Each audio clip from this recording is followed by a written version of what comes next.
Today we will forge, and I'm gonna post about it on Twitter that we're live, and hopefully get some new viewers in, maybe get some new followers or something. Right now I haven't got any new followers on Kick in a while. Definitely had some new subs on YouTube though. That's been pretty cool.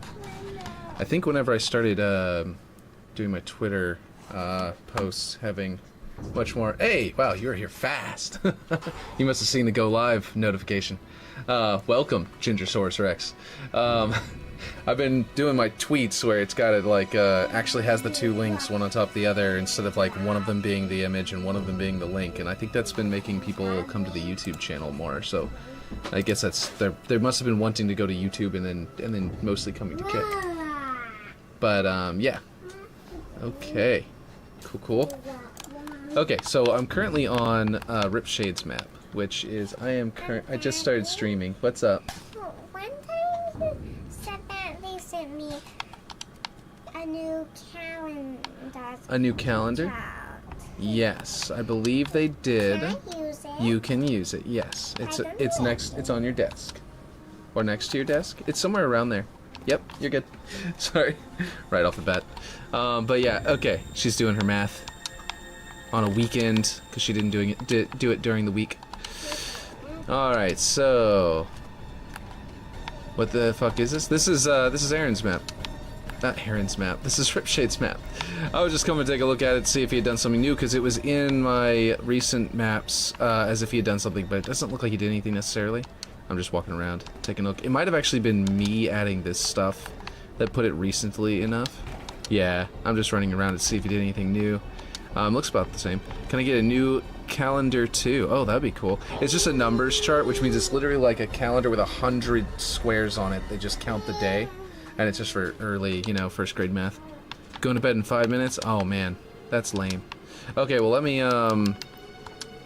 switch over. It looks like this map is. It looks like he didn't do anything in this map. I'm strongly considering wanting to go over to Regrets map and just throw together the scripts for that today, because that seems like it might be fun. Is this one for the treadmills, to just make a little treadmill? I don't know if you guys would be interested in that, but that seems like it'd be cool to me. So I'm gonna do that first, and then we're gonna hop into other stuff. We're probably gonna work it on Overlook most of the day instead of the key ship, because I was doing that all day yesterday. Actually, I guess I could show you what I did yesterday, and then we'll go into Overlook. But yeah. But for now, I want to go in here and do this script. It'll basically just be a treadmill script. It's just going to be as long as you're inside this area, which is standing on top of the treadmill, it's going to slowly move you in one direction. And it's just going to be something that actually anyone could put into their map. It'd be very useful for a lot of things. So, and there's actually 2 official maps I think have it. So, in Classic Halo, or a couple of them actually. But yeah. Sick of Halo at the moment? Yeah, I know you are. You always are. But yeah, no, just kidding. What's this? This is actually, whoa. That jitter, was that just on my end, or did you guys see that too? Anyway, this is Regrets map that he made. He was working on it like a year ago, and then he kind of had stopped for a while, and now he's wanting to get back into it, so I'm gonna go ahead and help him with the scripting. Pointer, and I'm gonna make a little treadmill script that's gonna be like a little area monitor on here, and basically whenever we get the it's gonna slowly drag you along the I always hate that there's no snapping on this thing. This should have a magnet point on the tip and on the back and maybe in the middle, so we can actually like just snap them to things. I would love that. How much is Dragon Ball Kakarot on Xbox Store for you? I think, let me see. Dragon Ball Kakarot. Let's see.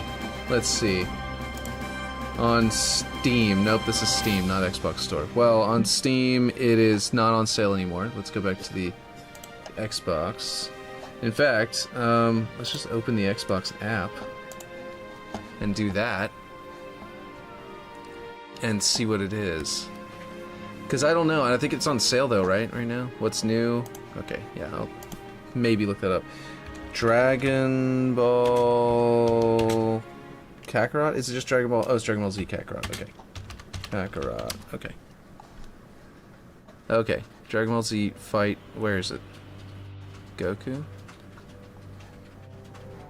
Something is wrong. Where is it? It's on sale for me. It's like 14 euros. Let's see. We'll just do Kakarot. It's not in here at least.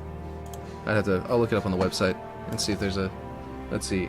Xbox games, Dragon Ball, Kakarot.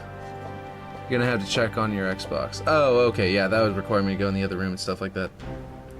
I think though, here we go. No, I can. It looks like it's on here. Here we go. You can go to the website because that's right. You can order it here and then just tell it to send it to your thing. But there may not be a sale on here. But I think you can send it to your Xbox from here to install. Looks like it's not on sale in US. Not that. That's adding it to the cart. That's not what I want to do. Okay, your cart is empty. What's up? What? If you know where it is, you can, but I'm not going to get up and look for it because I already started my stream. Do you know where it is? I have no idea. Not even a clue. You can draw a pig in your art book and use it for today. Okay. Alright, here we go. Okay, what are you saying? It's on sale for 14 euro. You're gonna have to check it on your Xbox. Site doesn't show sales for me. Okay, well then, yeah, it's probably the, Kick is eating your messages. Oh, that sucks. Yeah, it does that. Okay, so boundary type, box. We're gonna create a little boundary here, and I might need to move this down to the ground, because what I realized is, what I'm gonna do is probably... Oh, it's upside down. Okay. Well, we're gonna flip it over, and then I'm gonna move it down, and I'm gonna make it, like, so far to the ground that you literally have to be standing on it to be in the box, right? That way, only objects on the ground in here will be moved. And we can just basically make it, as long as it's below the ramp, that should probably be fine. And that will make it to where, like, jumping over it, you won't start getting dragged by it forward, because that'll definitely be a problem. So, let's see. Let's go, what is this, like a 20 distance? No, it's way more than 20. This is like 50 or so. Okay.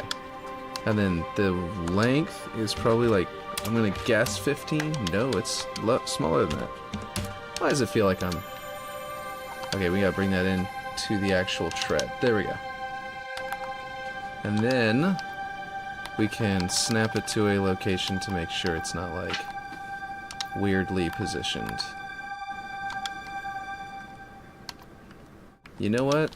Is my YouTube really loud for you guys? No, it's not. Okay. It's not set loud.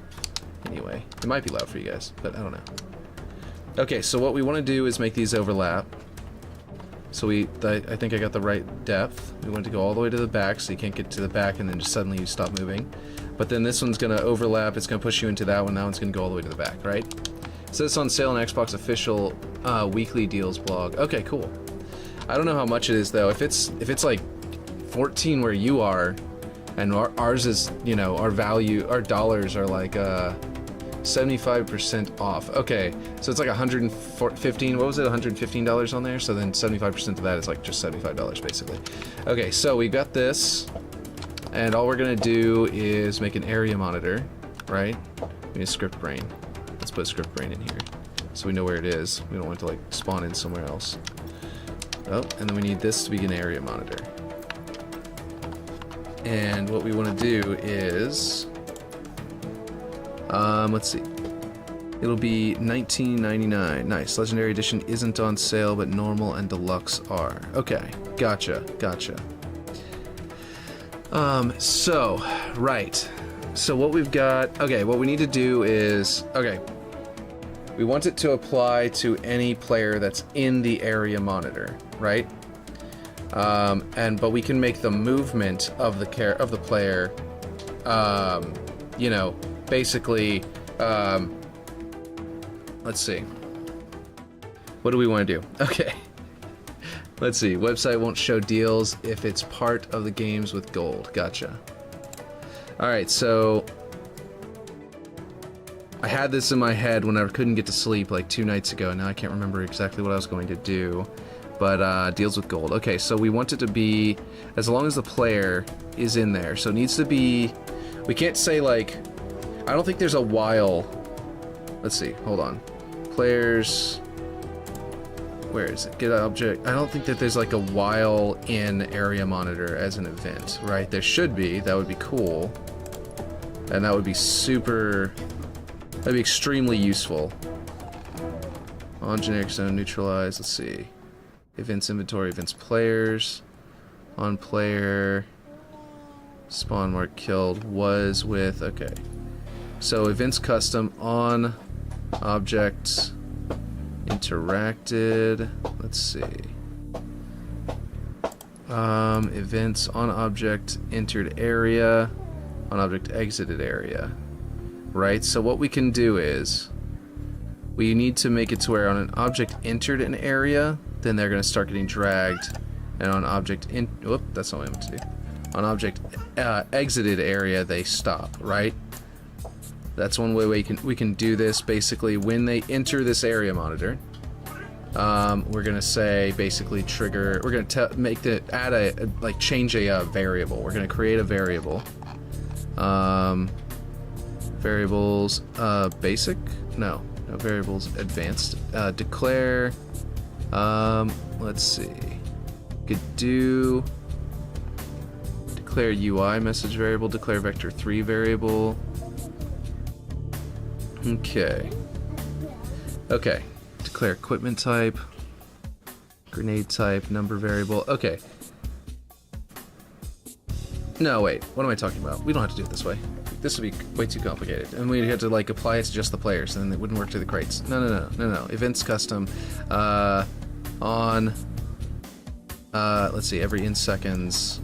We're going to get all the objects in the area monitor, and then we're going to make them move, right? That's all we're going to do. That's the easiest. I don't know why I was doing it the other way. That was dumb.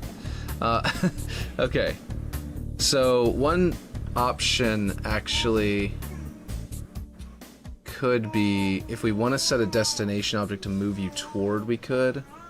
But I don't think that's best. I think we want to just add. We take your variable, like where you're located, and then add to your location. So yeah. Every in seconds, we're going to say get, let's see, logic, right? Is that where it is? No, it's not in there. It's right? Or is it get variables basic? No. Advanced. Get objects in get object list? Where is get objects in area monitor or whatever? Or it's just objects in area monitor or something like that. Where is it? Oh, no, you know what to do? You go in here, you just hit area monitor. Right? Why is my brain not working for this? Area monitor, pointer this one, okay. And then we get objects in area monitor. Where is it? We've got that area monitor. Oh, it's in objects, right. Right? Get objects in area monitor. There it is. I don't know why I couldn't remember that. Sorry about that. Alright, so get objects in area monitor. And then we're going to for each object, which is one of the most important ones. One of the most useful ones that I've used all the time. For each of these objects in the area monitor. And then we're going to say move. And we're going to create a location for it. Actually,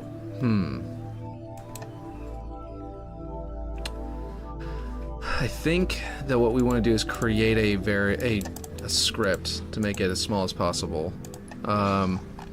Get a custom event. Events custom. Trigger custom event global ins. Let's see, on custom event global ins async. We're going to trigger this one, excuse me. Execute per object. We're going to give it the object, and what the trigger is going to be is it's going to move the object. Let's see, I'll let you know if it's on sale in the US. Okay, that sounds good. And then, although I'm really looking at that, what do you call it, Armored Core 6, and I'm 6? Is it 6? Rubicon, whatever. And wanting to play that. I haven't played an Armored Core game in like 15 years, 6, maybe 17 years. And I've been wanting to play one ever since I didn't get 5, or was it 5? The Last Raven? I don't remember what it was. My brother had it, but I didn't have it. Let's see, we're gonna say move player. Now, actually, we may not be able to do this. Treadmill movement. Okay, I don't know why I'm putting the spaces in there. Usually you don't. But what I realized is we don't have a way of handing off the correct value. So that means we're going to have to create one for, you know, each direction that we want to move. I could do like an XY, and I could hand it a minus or a plus, right? To where I can deduct or add to make you move left or right. And then add that value in to our thing. So to your current location, add like minus this, and then say, okay, move to that location over time, right? But what I need to do, I think, okay, this is going to be triggering a lot if we don't make it move like sort of like in sort of bursts too. So that's going to be important. But basically, if I try to hand it something and I try to go vertical, like, okay, you got an X and Y plane, right? Because you're able to move south or whatever versus east and west. And I'll go into the map just to show you what I mean. Okay, this one's pointing this direction, that one's pointing that way. If I want you to move this way, I have to add to your, what's the global? Is that X? I have to add, I had to add to your X to go this way, well maybe minus, add or minus to go this way, and then the opposite to go this way. And then to go this way, I have to do it on your Y. So I can't make the script always add whatever number it's handed to your X, because I need it to also go on your Y, if I wanted to make a single one that does all of them. And this one I believe goes this direction, right? Or does this one go, drop down and go this way? I don't remember. I'll have to let him figure out which direction he's going there, because if this isn't a pit, oh, that's a grav lift. Oh, do they drop down here and move that way and then get launched? I don't remember how that works on this map, to be honest. But I do know these, and I know they fall down to the holes, and there's usually holes involved. But yeah, okay, so yeah, there we go. I just need to go back into the brain. I need to figure out, I think if I do one for left and right and one for up and down, basically, then I can add or subtract, and which could reduce it by half. But I might as well just copy and paste it at that point. It might be, I might just need to just copy and paste it. We'll see. Let's see how big this gets, and if it gets too big, if it's really small, I can just copy. I can put it down there and just copy and paste it. But if it's really big, then I will keep it separate. So basically, we've got our object, whatever the object is, and we're going to object transform. We're going to get move object to. We can set the angular velocity, rotation velocity of the object. No, that's rotation. How do you set? Isn't there like a set object position? No. I thought there was like one where you could just add force. Get object angular velocity, get object forward. Get object help. Rotation velocity of the object. Yeah, I just wanted to see. Is there a way to just like add like force to an object? I don't think there is. Pretty sure it's translate to point is the only way to like do it right now. And that's how I had to do it with my ladders back in the day. So the object is going to, we're going to get our, add a node. We're going to get the object's current position. Let's see. Get object.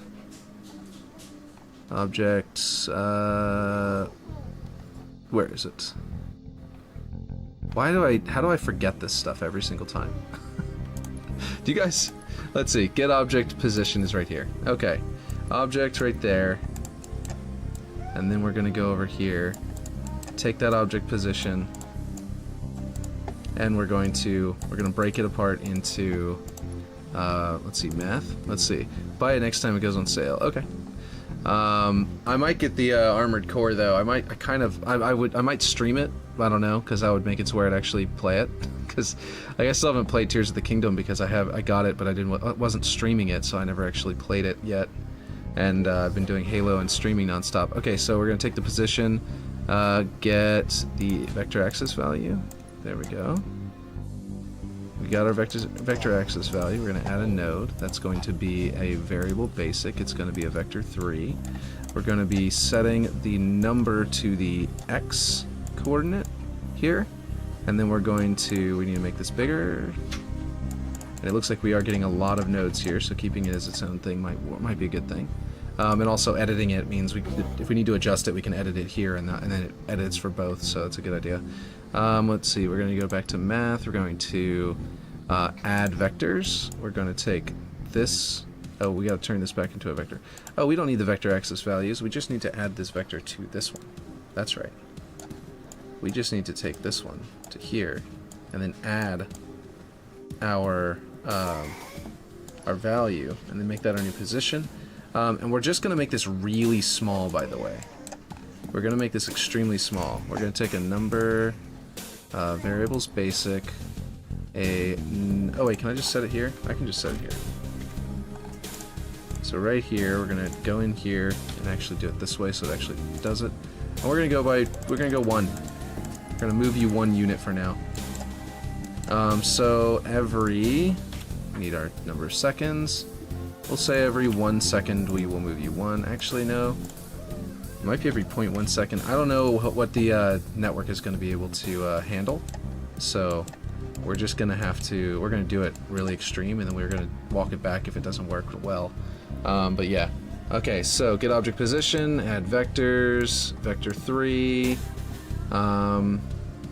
Okay, translate object to point.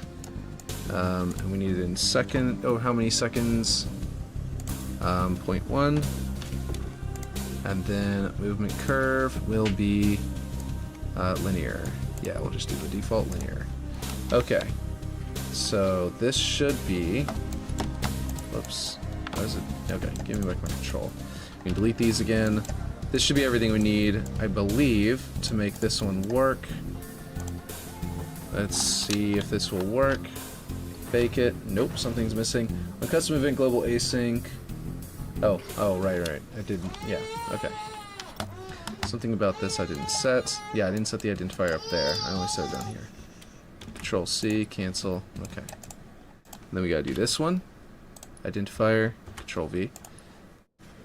And we will get out. Let's see if it works. Okay. So we're gonna teleport up there. What? Why do you have a teleporter that just goes to the opposite side of the map? Ah! Okay, we're gonna put it up here. Oh wait, there it is. Okay, now I'm confused. What does this teleporter go to? Let's see, receive only is off. Okay. Alpha, what is this one set to? Alpha. Oh, does he just have them both? Okay, hold on. I see what's going on. I see what he did. He has them set to, I believe he has them all set to alpha. So we're going to do receiving channel none on these so that you can only teleport up to the map. I think that's what he meant to do. He wanted 2 cinders and 1 receiver.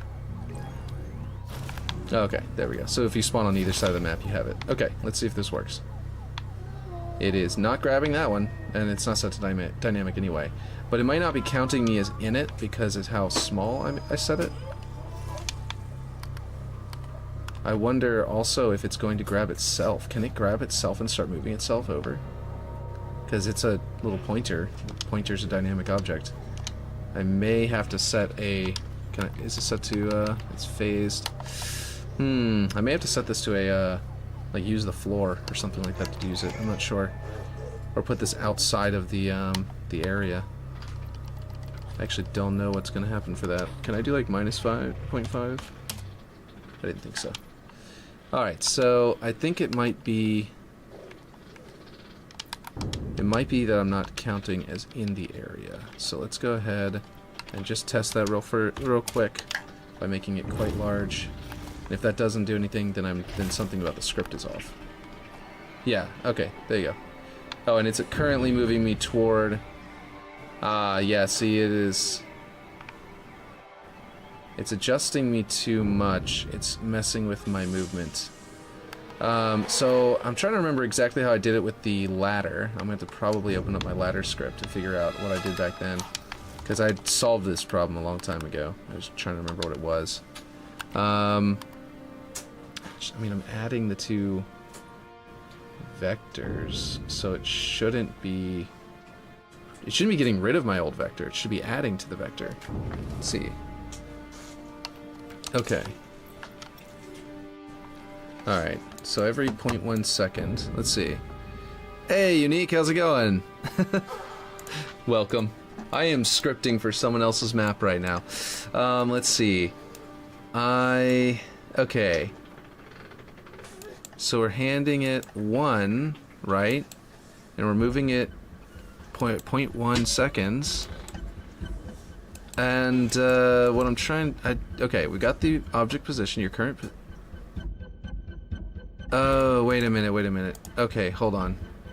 We don't just want your position. We're oh my gosh, I think that's the problem. Hold on. Objects, let's see, get object position. Yeah, let's see, hold on. Get object velocity, returns the velocity of the object. I think this is probably what we want, I think. Wait, what? I can't tell you. Oh, I grabbed number instead of velocity. I believe this is what we're looking for. Not the other way around. If you get the object position, it doesn't have a movement applied to it. It's just 3 coordinates. It doesn't have its current movement. So I was plugging in your current position and then adding it to it and then setting that as your current thing. So then your own movement was being negated. It was being nullified down to 0. So if I walk through it now, whoa, that wasn't supposed to happen. That's not how it's supposed to work. I'll be honest. Let's see. Let's try that again. Okay. We're gonna walk into it and it's sort of trying to work, and then it's really fighting me and freaking out. I'm in the middle of a stream. What's up? You're hungry? Go get yourself a snack. You got so many snacks. It's almost dinner time. It is almost dinner time, but it's not dinner time, so get yourself a snack. Okay, good. What's for dinner? I don't know, but I'm in the middle of a stream. Ask me later. Okay? Sound good? Well, get yourself a snack. We have so many snacks for you. We get them all the time just for you to get to not be hungry. Yeah, see, like that was insane. I'm not sure what's going on there. I'm gonna have to figure this out. Still buy it on next sale. Will do. Let's see. Okay, linear curve. Okay, we've got our velocity and we're adding this to it. We're moving you over the course of 0.1 seconds to your new velocity. I will probably have to look at my brain. I'm gonna have to look at my script brain, because that one worked really nicely. Let's pull that into this map. Hopefully that one doesn't cause any problems. Let's see, prefabs. Where's my ladder? Ladder. Surely it's in here. What did I call it? Oh boy. It's been so long. It's called like classic ladder or something. What did I name it? Classic ladder scripted. That's it. Okay, cool. You might need this on this map. I don't even remember if there's any of these on this map. Okay, so we're gonna break apart this prefab. We're gonna go into here, and we did all of this. Now this was, gosh, stop. Let me move. Let me take control of the thing, Jesus. Okay, all of this is figuring out if you're moving toward it or away from it, if I remember correctly. Aiming vector, forward, yeah, aiming vector, yeah. Okay, and then what we're doing over here is we've got our area monitor, get objects in area for each, yeah, initial delay, empty, okay. Is player, because I didn't want it to work to non-player characters, but that's okay, because in this case we do want it to. Let's see, get object velocity, get vector velocity, what is all of this? Branch. So, okay, what is this what is happening here? It's been so long since I looked at the script. Okay. Get vector axis value, vector 3. Okay, so I broke apart the vector, got the vector length, and compared it to 0. So if you're moving, if you stop moving, you stop getting pulled up the ladder. So that's what that was. And this one is get object velocity. I got its axis value. Oh, I see what I did. Right. So I got the vector axis value twice, and then I took that with a 0 on Z. I took only... I plugged in just the X and Y, and then I plugged in my own Z. Oh, That is not what I'm trying to do here. Shoot. So if I do it this way, what's going to happen is if you're moving down the treadmill, you won't be moving extra fast. You'll only be moving in the same speed as the treadmill. And if you're moving against the treadmill, then it's going to be canceled out and you're going to be being dragged down the treadmill. And that is not what we want. Huh. So, what do we want? Because I'm just adding in my own... Like, I'm taking this absolute value of the vector length. Oh. Wait a minute. This might be important. Hold on. X and Y, I'm getting the vector length, which means the amount that you're moving. Oh, no, never mind. That's right. That was just so that if you're moving, you go up faster, and if you're not moving, you slowly fall back down. Like the original, because you move at 10 up, but you're moving faster. But you're, yeah. Jeez. Yeah, no, I guess I can't use this. Oh, but I could set up object velocity. Wait, why is this not... Oh, okay. I'm being dumb. Set object velocity did exist. I'm just being dumb, apparently. Okay. I did the translate object to point only over 1 second, instead of... Set object velocity. Set object velocity. It's right here. Okay, so that would be my problem. Delete this. Set object velocity. The object is you or the crate or what have you. The result is the velocity. And yeah, is relative. Do I need to set that? I don't remember if that's... I don't think I need to set that, but yeah. We're gonna check it just to be sure. I don't think I need that. False and empty. One of them I set to false and one of them I left as empty, so it must have still worked just fine with it being set to empty, so. Alright. It feels like it's shoving me a little bit, but it's too little. Okay, it's doing something strange, or it's too weak. Am I still in the brain? Yeah, I'm in the ladder. I am. Okay. So the number is too weak now because I'm only pushing a 1 over there. So I need to make it not be 1. R, and then we're gonna set it to 10 and see how that works, because that's basically gravity in this game. So yeah. Okay, going to bed now? Alright. Sounds good. Ooh, okay. Oh right, and I've got the value set to a positive, so it's moving in that direction. Alright, there we go. Yeah, we got it. Okay, that's it. That's all we need. Alright, so we just need to set it to a negative value. We just go in here. Yeah! Stayed up an hour longer than I wanted. Well, I appreciate it. Thank you, Aaron.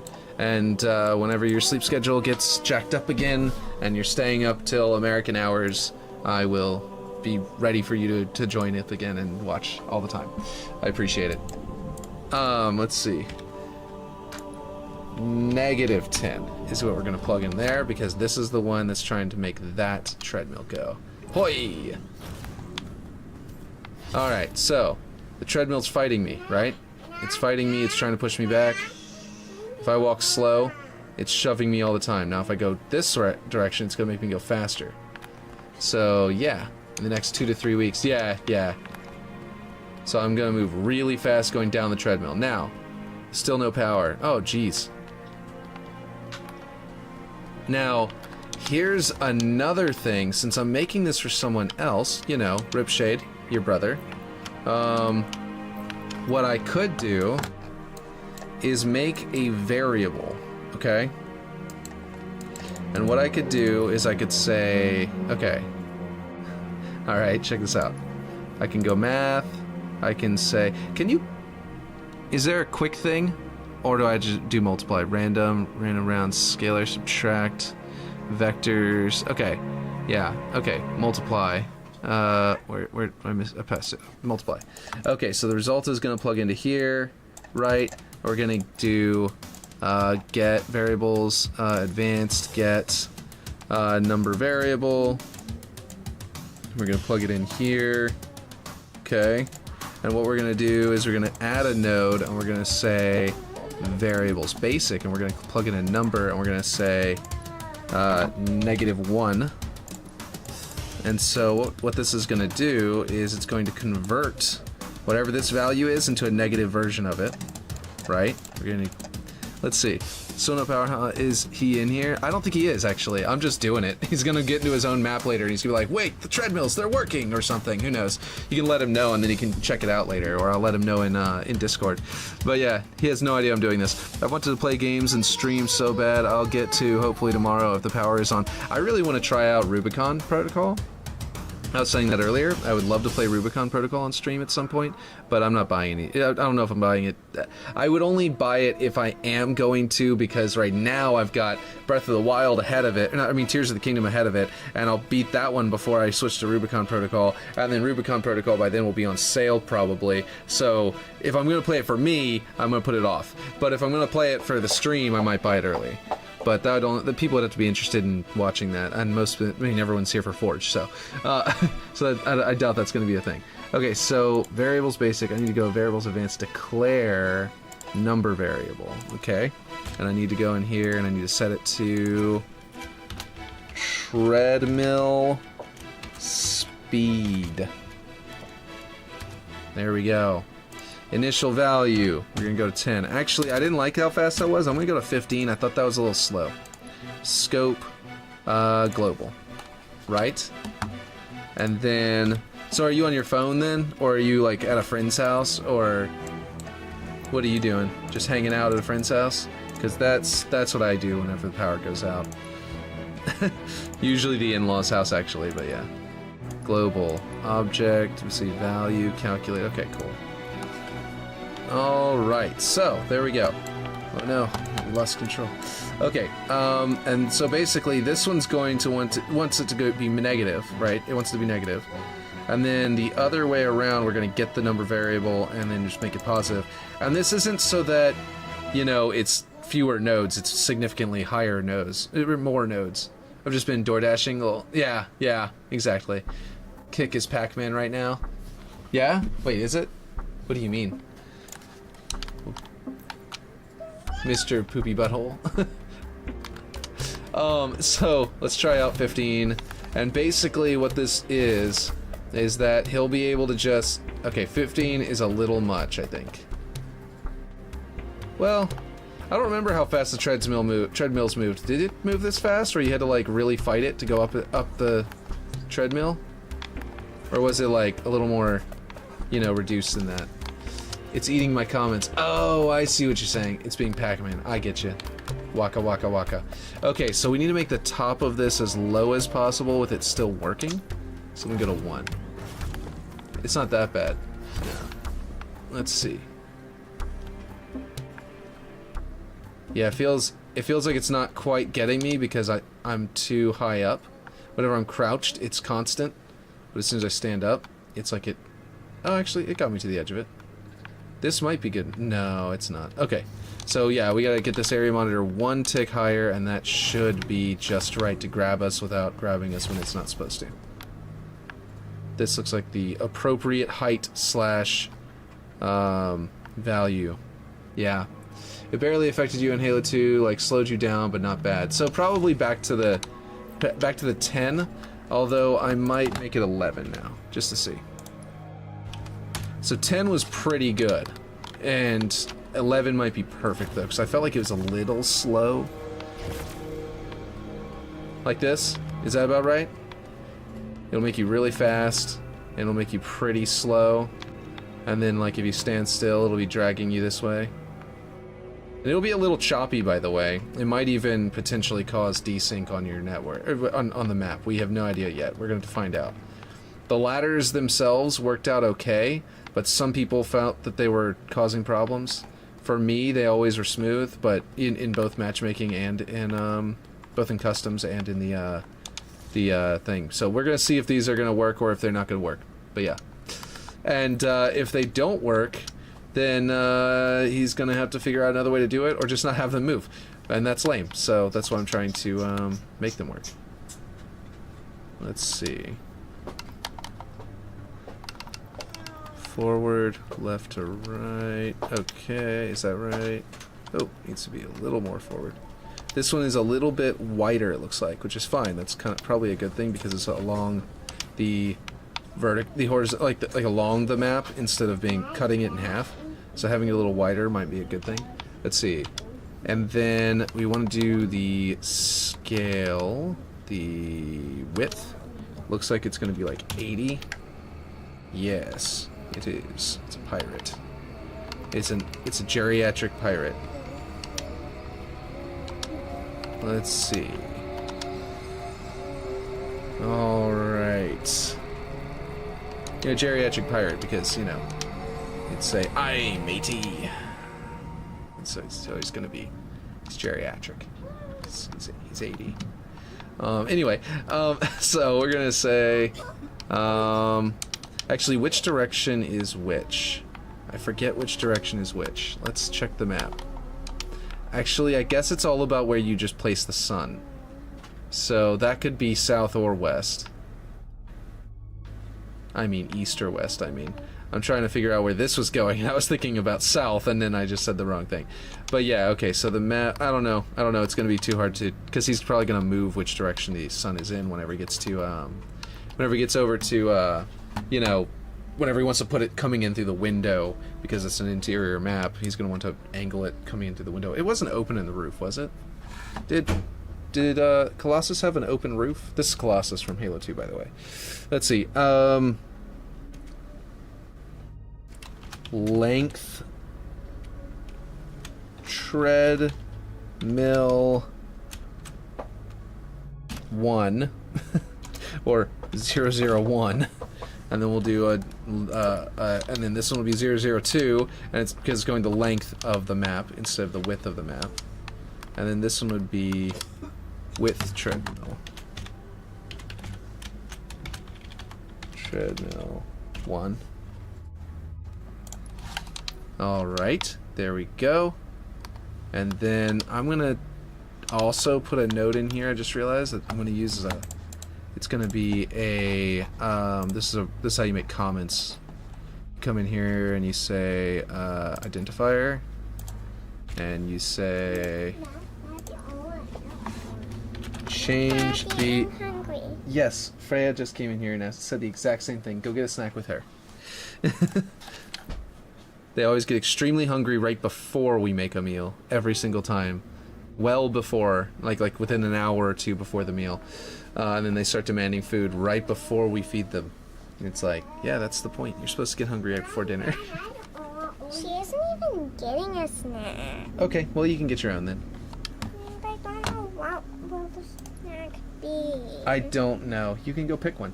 It's okay. It's okay. You can get an apple, a plum, you know, an apple sauce. You can get some bread. You can make yourself some peanut butter crackers. You can get some Ritz crackers. That's just the crackers. You can do whatever you want. There's lots of stuff in there. It's okay. You've got plenty of stuff to pick from. Okay. Okay. Let's see. Let's see. Yeah. Increase or decrease the treadmill speed to change all treadmills at once. Wait, it used to take so many more. Which one was it that took a whole bunch? Maybe it wasn't. Okay, never mind. I'll just tell him how to do it. I was gonna try and leave him a comment, a little note right here for him, right above this variable. And yeah, no, it's fine. I'll just put it over there. And then, okay, so this one is going to do the X, and I need one for the Y. For the lengthwise treadmills, move that up there. Let's see. Control V. Nope, that's not where I wanted that, but it's okay. It didn't get too messed up. Okay. Oh, I need to actually name this something else, don't I? Yeah, let's see. Treadmill movement X and treadmill movement Y. And then down here, this is supposed to be going along the X-axis. So it's going to call for X. So that one will keep going. And then all we got to do is do the same thing for the Ys as this. Paste. There we go. And we got to change this to this one. There we go. And that's not what I wanted. I want to do add object reference. Delete this one. Length treadmill 001. And then it's going to call for the... Why? Did you get hurt? Oh, I thought someone said something. Oh, whoop. It did not erase the X. I thought someone said ow. Okay, let's see. And then I don't know if it's going to want to be the negative or the positive, but we're going to go find out, and it should work. And then I'll move on to my map. Okay, it's moving me along. Oh, I didn't change it. Hey, go do your snacks. Mom was trying to talk to you, I think. Let's see. I need to change...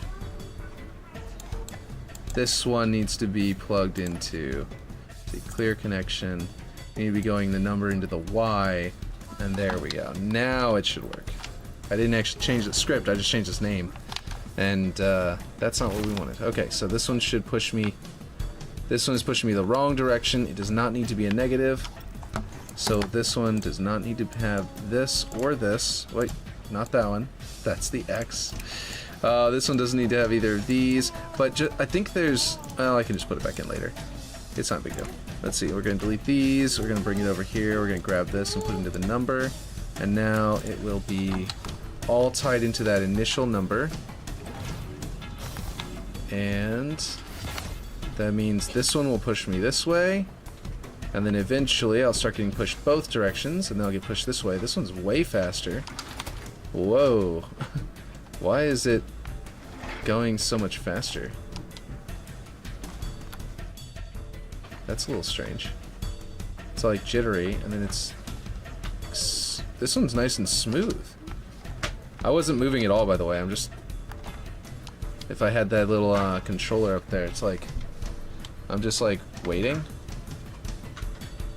And then it gets to the end, it speeds up, and then I just jumped. Well, okay, well that time it didn't really work as well. But basically, yeah, it looks like it's working pretty well. Whoops. Okay, it just turned me into a monitor. Monitor Spartan. Just gonna check it one more time. Fighting it, and then going down it. And then fighting it, and then going down it. It's working pretty good. Hello! Woo! Oh, it doesn't have glass! Ah! I've been landing perfectly on there without realizing that he didn't have glass there. Okay. Okay. So right now, even index, what we're doing is I'm currently checking in on Ripshade's brother, who goes by Regret online. Basically, he was making this map, which is I'm going to delete all this geometry at least, because all I was referencing was a script brain. I guess I can delete the whole thing. He was making this. This is Colossus from Halo 2. At least it's the start of it. And basically, it's going to be... I'm scripting the treadmills to work right now. And we actually have it working now. Just stopped in to say, hey, yeah, so check this out before you go. It is sliding you. If you fight it, you can try to fight it. If you get into this one, it starts, you know, doing that. And now all we have to do, by the way, is set this to a dynamic object, and it'll start sliding. Should be, anyway. Although its origin point might be too high. Oof. I might have to raise this up to make it work with these. Hold on. Let's see. Did you build the statues? I have not yet. Let's see. That should encompass the middle of it, of the object, which I believe is the origin point on... No, it's the base. Is this... Does this object... Is it blocking it, do you think? Do you think it's stuck?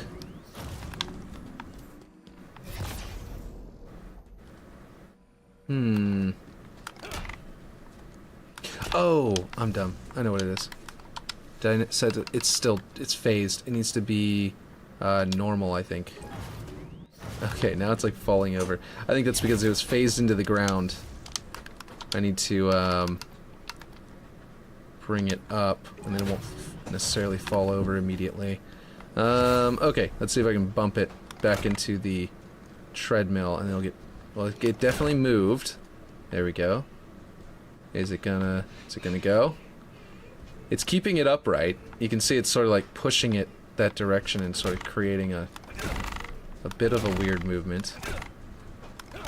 Okay. What just killed me? Alright, so it's not quite working yet, apparently. I'm gonna break your kneecaps, but no pressure. Yeah, exactly. Alright, so come on now. We gotta get this... Well, now it went. Jesus, that was crazy. Alright, so if it's a... It might be that the velocity is applied to players and objects differently. So we might have to make a treadmill script that applies to everything at 1, and then just players at, what do you call it? Or everything that's not a player at 1 value, and then at players at a different speed. Let's see. I'm gonna try duplicating this and putting it a little bit... It's gonna collide with everything. Okay. There we go. Put it right in the middle and see how that works. It's like a tornado. It's like a door. Oh man, that's actually kind of cool. Oh man, making it to where like there is like a door that you open and like it opens into space and it sucks everything out of the room. That'd be badass. You could make it to where it just dumps all of the cover from the room and then makes it to where vehicles can get in or some shit. And that would be like the, like you'd put a bunch of cover that's perfect for the defenders. And whenever, it's just like Zanzibar, whenever you get into that room, instead of opening a front door, you open a back door to space and like everything gets sucked out into space for a second. And like even players could theoretically get sucked out into space for just a moment, including the person who flipped the switch, and then it's the suck. The pressure would turn off. Everyone would stop. Getting pulled out into space, and then that's whenever you from then on there's no cover in that area, and it's way easier to assault or something like that. You know what I mean? Anyway, so that's the thing. We got to go into this brain. We're going to see by adjusting this, which I think 11 is the perfect value, but it would be up to, regret on what she wants to do. But we're going to go with 1. We're going to see if that works for these objects. Why is it moving to the side like that? That's what I want to know. That's abnormal. There it goes. Well, no. It's definitely starting to act very strange. See, the problem I think is that it's hitting the ground, and friction is too high for this particular value. So I think that's what's going on here. 1 is too low. Let's go with 3. Jump straight past 1 into 3 territory. I would love for invasion to return without the cheese/unfair unconditioned. Yeah. Unconditions, yeah. Hey, look at that. That's kind of working. It's unfortunately barreling down. You know what I might have to do? No, I don't know if that would work. Why is it shoving it off to the left like that? That's what I don't get. Maybe these are the wrong objects to use. I'm gonna go. Okay, I'll catch you later. Let's see. I think they're supposed to be fusion coils, right? Conditions. I am very... Oh, yeah. Love for invasion to return without the cheese/unfair conditions. I see what you mean. Build the statues next stream. Yeah, I'll try and do something like that. Either statues next stream or maybe off stream, and then I'll be able to surprise you with them. Who knows? But yeah. Let's see. Game modes. No, not game modes. We're going to go with sandbox. We're going to spawn in... Jeez, the auto turret. I want to use that so bad on something. We're going to go with the these and see if they move better. Right? Because these, I think, are... Physics are phased. We're going to go to normal and let them get pushed. Why is it going backwards? What the hell? That's really weird. Some objects go forward, some of them go backwards. Okay, here's what I'm wondering. Is it somehow choosing a... No, this doesn't make any sense. It really doesn't. Okay, I did +3, and I've got... Okay, well, we're gonna multiply this by... No, because that won't work on Master Chief. Oh my god! What do I do here? Bye, later. Let's see. Well, he was Mr. Beetle, but even Index is heading out. Let's see, or had just head out. Number is -1. Value is 3. Okay. I don't understand. And I realize that's going to make everyone just think of the line, there's no time. You have to get the index and get out of here. Okay, so... Why is this object moving backwards on the grid? That doesn't make any sense. But we're going to try... We're going to do multiplied by +1 for just a moment. Just to see if this will work. Ripshade, are you still here? What will your brother think of the treadmills working in reverse for half of the object? No, it's still going that way. What the hell? It's also barely moving me. But that's because it's set to like 3. Okay, something... This is really weird. Why is it going backwards? Okay, let's see. We'll put this back to -1.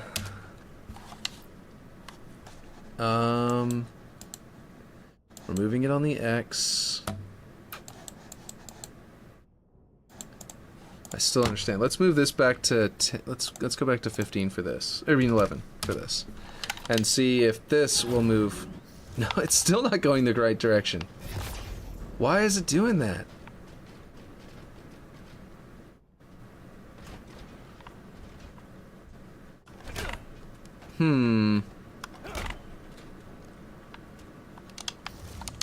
Alright, what do you guys think? Y'all have any ideas? Anyone have any scripting ideas? I'm gonna go with some other coils, like see this one. See if this one in particular, for example, has it backwards. It doesn't appear to move at all. Oh, wait, it did. It moved all the... It launched across the room. Okay, cool. Alright, so now we're gonna change this value, this universal value, to 3. That is really weird that that other object doesn't accept the positive, or the negative y axis. Wait, no? Wait, that's not moving either. Okay, now it's going. But it is going in the correct direction, that's the important thing. And then it's going to get dragged this way, and that one's going to go way too... No, it should still be going the right direction. The right speed. Alright, so the weird thing is that shouldn't be happening in the first place. Let's try, it must be the object that's broken. This must be broken for some reason. Let's try this one. Oh wait, I gotta set it to normal physics, don't I? Oh, that might be what was going on with this one. Yeah, it's set, no, it is set to normal. Weird. Okay, I don't know why it just bounced out of the way. It's supposed to be... And I killed myself. Alright, let's try one more time. Let's see. Okay, it's just falling off to the side for some reason. We're gonna flip it around. Nope, that's 2 fusion coils hitting one another is not a good idea. Let's just do this. No, it's just immediately detonating. Why? That's strange. What if I turn it this way? I turned it around and it immediately started detonating instead of like falling over. Now it's not, still not going right. It's like hovering off to the side. Oh, Jesus Christ. Okay, and this is all still set to 3, right? I just set this all down to 3. It just bounces right out. That's so weird. Maybe because it's inside of the arrow? Because the fusion coil wasn't inside the arrow right away. The regular one. Okay, I think it's somehow colliding with the arrow and getting shoved out. It shouldn't be being shoved back this way, but I think it's getting shoved backwards just like the other one.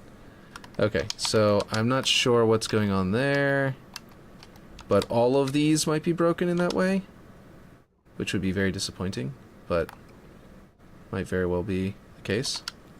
We'll go to normal.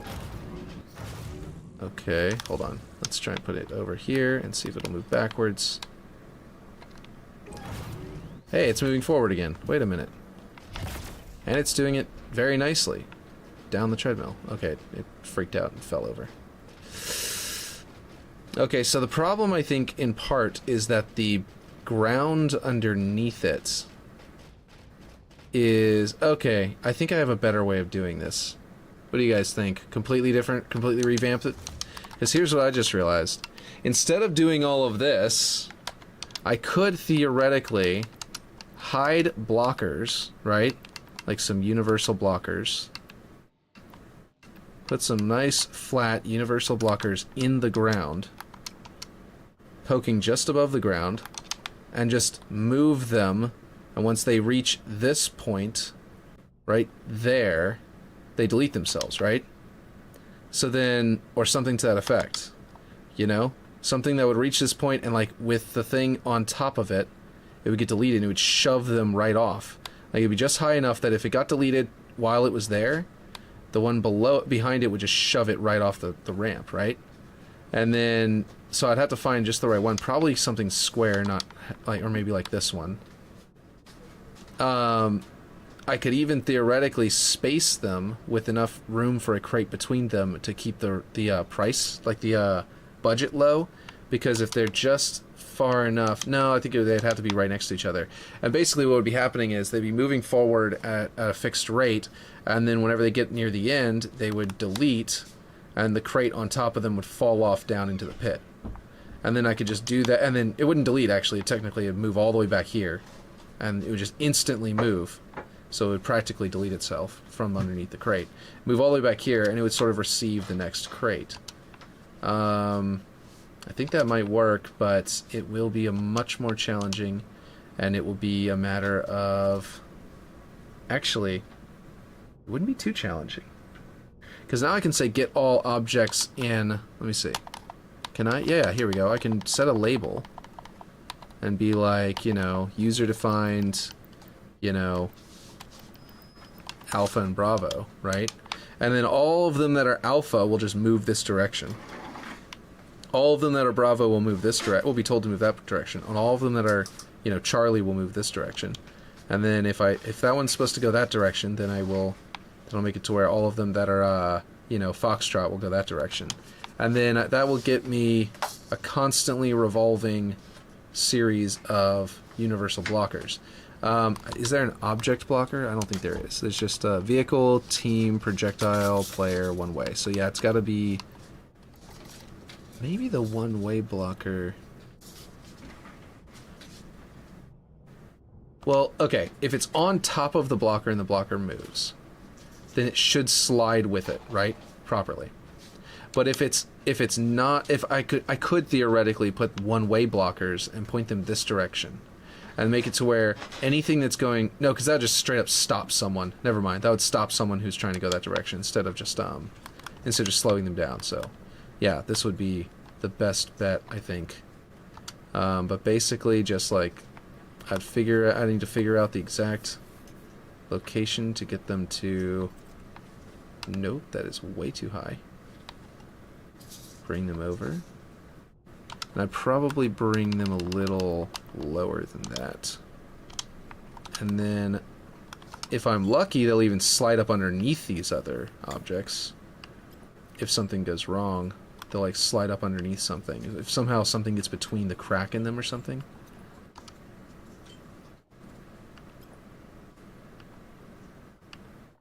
Could not place on a physical space. That means something is in the way. Either this one or this.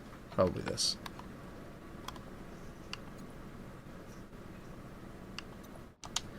And then this treadmill is going to be just a tick higher. Just a little taller than this one.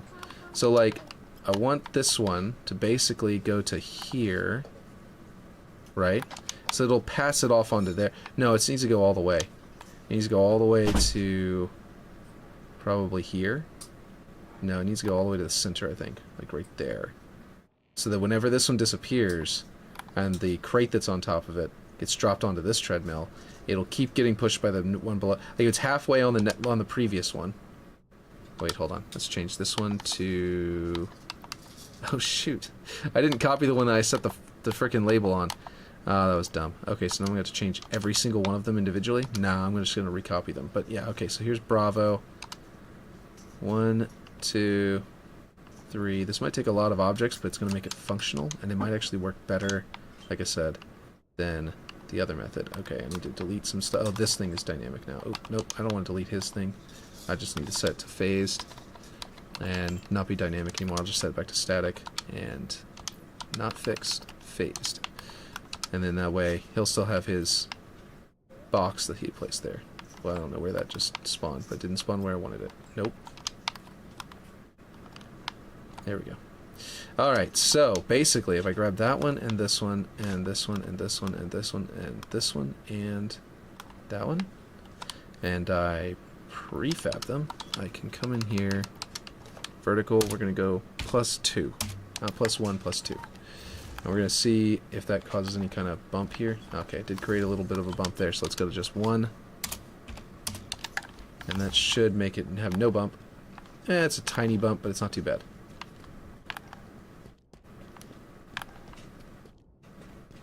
Feels like I'm bumping between these treadmills. You see that? It's a little odd, but it's on a treadmill. It's going to be some weird movement. I don't know. Maybe that's not too big of a deal. Hopefully that doesn't actually translate to the final product.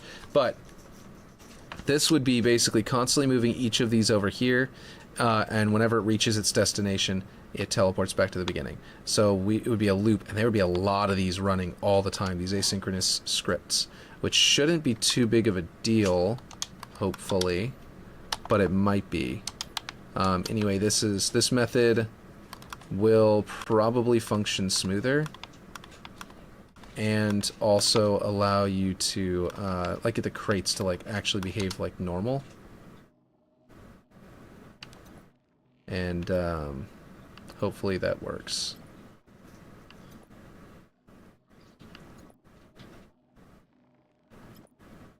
Okay. Oop. What do you mean there's an object in the way? You mean I can't copy into this one? Why? They're phased, right? They're also to phased, right? Phased. Okay, that was weird. Alright. Alright, so that was a way to do it, but it only worked on players. The other way that I did it is it works, but it only works on players. So we're trying to rebuild it in a way that will work on everything. So let's see. Like, did I break this? Oh, right, it's still set to low. It's really, really slow. So this method works great, but only on players. So if you don't care, if you're not planning on putting crates on there, then it's fine. I wonder, actually, hold on. One thing I want to try. The crates were giving us trouble, but first off, I did prematurely stop looking for different objects that might work. It might be that we just need to find just the right object. Let's see, like for example, if we went to accents, let's see, cover maybe. I think there's I know this is not Forerunner looking, but I'm just going to see if this object works, for example. Oh, I didn't set the dynamic. Okay. Just in case I'm jumping the gun and don't need to redesign the whole thing, let's go ahead and do this real quick. Dynamic, fixed, normal. Yep, going the wrong direction. Why are they all going the wrong direction? I have no... Oh, Jesus Christ. Okay, that time it worked. Let's see if we can get it over there. But it's way harder than the player. Like, players don't travel that fast at 11. They travel that fast at, you know, like probably like 50 or something like that. Like, this is how fast it's shoving me, yet it shoves that crate that fast. Seems a little weird. Like, very, very weird. Let's see. And, okay, so definitely not that. I'm thinking that, like, all dynamic objects are going to behave that way, and that there's no real way... oh, it's the weight. That's right. Objects in Forge in Halo Infinite have very low weight. I forgot about that. So, like, every single object, no matter what it is, has a weight, and whenever it's dynamic and it's set to normal, has an actual weight that applies to it, right? And it's like whether or not they're heavy, right? And in this case... it seems like in Forge, everything has the same weight, and the player just is the only thing that has something that's a little heavier, you know? Man, I never realized how much that looks like a sci-fi coffin. Or like a cryotube, maybe, but like it's weird looking. Anyway, the point is, to get around that, yeah, if we make our base, if we make our ground move and slide with these instead, we can maybe get it to work a little better. So what I'm going to do is, I'm not going to break these and delete them. Even though they're probably completely useless to me now. I'm just going to set them to be, like, 11. Like, 500 high. Just going to throw them up into the air. Oh, wait. Wait a minute.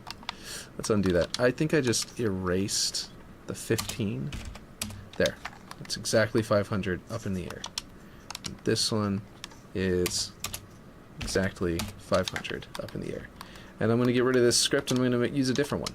Use a different brain. So what I'm going to do is I'm going to go to, let's see, gameplay, right, that's where it is. Scripting, script brain. For some reason I couldn't remember the script brains were themselves. And I'm going to go into there to make it the one we have active. I'm going to select all those. Let's also select, actually we don't need to select anything. We're going to say, this one might be even simpler actually, now that I think about it, but in the end, let's see, but it'll run a ton of events. So events custom, every in seconds, objects, let's see, where's for each object? Right, for each object, it will be an object it'll be an objects, right? What am I doing here? No, what am I doing? Logic for each object, not each player. Add node for each object. Sorry about that. Took me a second to realize what I was doing. Why didn't I do for each player instead of for each object in my ladders, now that I think about it? Was there some kind of problem with that? I don't remember. Or did I do that at all? I don't remember anyway. Okay, whatever. Add node, we're going to get objects, get all, let's see, get objects by index. We're going to go here, hit control, we're going to do R, I mean, index is, not index, what am I doing? That's not the right one. It's get object by label. By label, there we go. And then the label is going to be alpha. And then we're going to say, now we're going to have to tell it, we need a location to teleport these objects to, for each object. Add node. Yeah, we need 2 objects to go off of. And what we need to do is basically spawn a pointer. We need to grab that object, grab this one. We need to go here, we need to go yaw, pitch, roll, and then forward, horizontal, vertical. And now this one is in the exact same location as that object. And then we're going to go and create another pointer and the angle as well. So we're going to grab that one, and then we're going to grab this one, and we're going to go yaw, pitch, roll, location. There we go. Alright, so then we're going to do, the higher number is the one that's, or the lower number is the one where it's going to. So we're going to have to remember that in a second whenever we create our object references. So this is where it starts, that's where it's going to. So, we're going to trigger, we're going to say, events, nope, that's not what events custom. Let's see. Trigger custom event global async, once per object, current object, and add node on that object. Now, we're going to say, object, transform, move object to point, right, like that. Our object is going to be, oh, and we're going to do another, copy this one. Well, duplicate it, Shift, Control D. Yes? What's up? You want to play with Anna? Is that what you said? Let's see. And then move, oh, reset object? Reset the position, rotation, and velocity of the object? Oh, I never thought of that. No, I don't think that's what we want to do. We'll just set the object to, cause we just want to get the set object position, and we're going to do that, and we're going to say, okay, our destination position is pointer 1, so that's where we're trying to get, right there. Why is it not doing that? Oh, right, get object location. We have to hit get object location. Get object position, that's the right one. Okay, there we go. And there's our position. All right, cool. And duration in seconds, that will be our treadmill speed. So we're gonna need to set that into its own variable. I almost called it a variable, which doesn't make any sense. Let's see, add node, declare, variables advanced, declare, number variable. And then here, we're going to do sliding treadmill speed, because this one is like objects sliding along the ground as our movement. Initial value, this one's a little different. This is going to be how long it takes for the treadmill to reach its destination. So we don't need it to be low, we actually need it to be high. It's about how long it takes to slowly drag you to that destination. We're gonna go, well, okay, it's over 10 seconds, for example. We'll go with 10 seconds. It might be about the same, you know? Maybe it's about the same. It might take 10 seconds to drag you along to the other side. That would make sense. Okay. So it's moving duration in, okay, we're going to add node, get number variable. Going to go grab that number variable's name. Whoops, that's not what I want. Hold on. Just click on it, and then I can Control C, because I already set it. So that bug, we can get around that. Here, identifier, Control V, boom, okay. Very good. Duration in seconds, that's how long it takes to get there, and the movement curve is linear. Linear. Okay, and we gotta hit our scope is global. Okay. And then, yeah, we're setting it to this object, or this is the oh right, we need this. Shift D, or Control D rather. And position, we get our object, plug that in, go over here, put that there, and that's an instant teleportation. That doesn't have to be over a certain amount of time. Is relative, can be left alone, I think. And then basically we just gotta name these. This is our identifier, treadmill movement. We will go, you know, this is Y plus. There we go. And then there'll be a Y negative. We need to be, so there will be different ones. We'll copy that. Oh, that's what we need to do. Okay, and then we go up here. We go here, Control V, confirm. Oh, you know what? I'm dumb. We don't want this up here. Wait, whoops. Oh, I did the thing. I did the thing and ended up hitting the bug. There we go. Okay, we don't want this up here. We want to clear this. We want to trigger this here, because as soon as it's done moving to its destination, we want to teleport it back to the beginning. But we don't want to teleport it immediately after we started moving it, because then it won't move to the it won't teleport correctly. Yeah, okay. So then we go here. Let's see. Treadmill. I just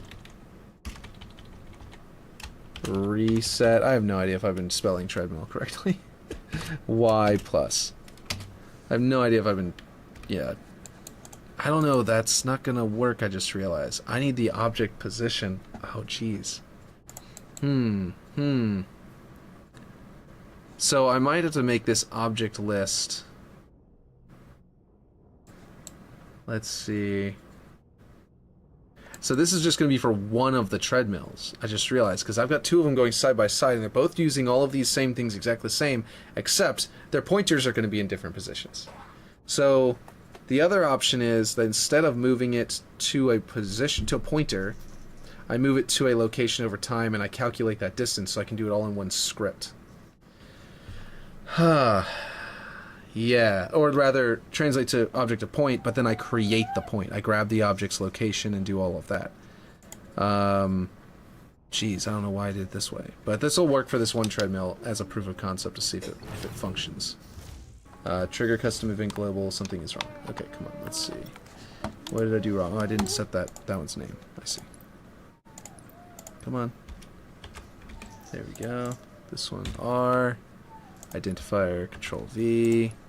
And we need the we need to pass the object through to there, because it's gonna need that. I can put this down here, I guess, or up here maybe, just for now.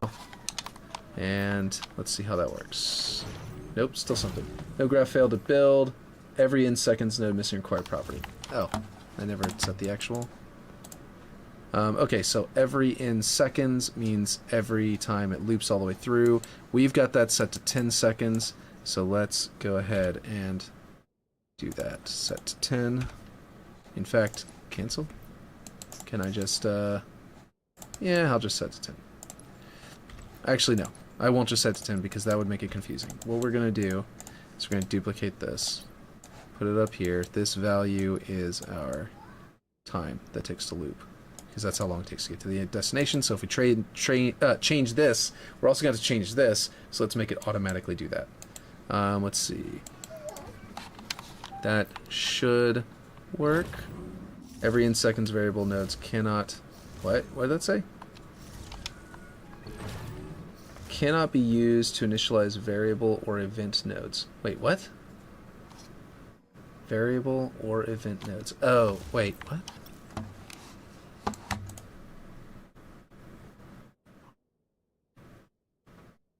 Yeah, they can. What are you talking about? I've been doing this forever. Okay, we will set this to 10. Could have sworn that it can. Did something change? Did they update something? Yeah, it's working now. Okay, so you just can't plug in the value. Okay. Is it sliding? I can't see them. Okay. So I need to be able to see them. So I'm going to set one of them to visible. I think there's there's a way to do that, right? You just turn on the label. Respawn, order. Okay, yeah. So we're going to set a boundary. We're going to do top. We're going to go really high. We're going to go to 1.5 in both directions. And we're going to turn on show. Yeah, it's moving. Okay, cool. So it is, in fact, moving. And we'll see if it teleports back to the beginning. Gets to the end and doesn't teleport. Okay, well that would explain why the treadmill is not triggering. Okay, so something is going wrong here. Trigger, custom event, global, async, identifier, treadmill, movement Y, number, empty, object list empty. It's going into here. Get object position. I don't know exactly what's going wrong here. But if we hit is relative false, let's see if that does anything. But also, while we're at it, let's go over here and see if it will drag us. It's not dragging us. But will it teleport? Because it might just be too low. That might be why it's not dragging us. The actual ground might be colliding with us more than it is, you know. So let's go ahead and try that. Let's see. Bring this up a whole 0.1 and see if that works better. Hopefully this does. Definitely bumped me up onto it, but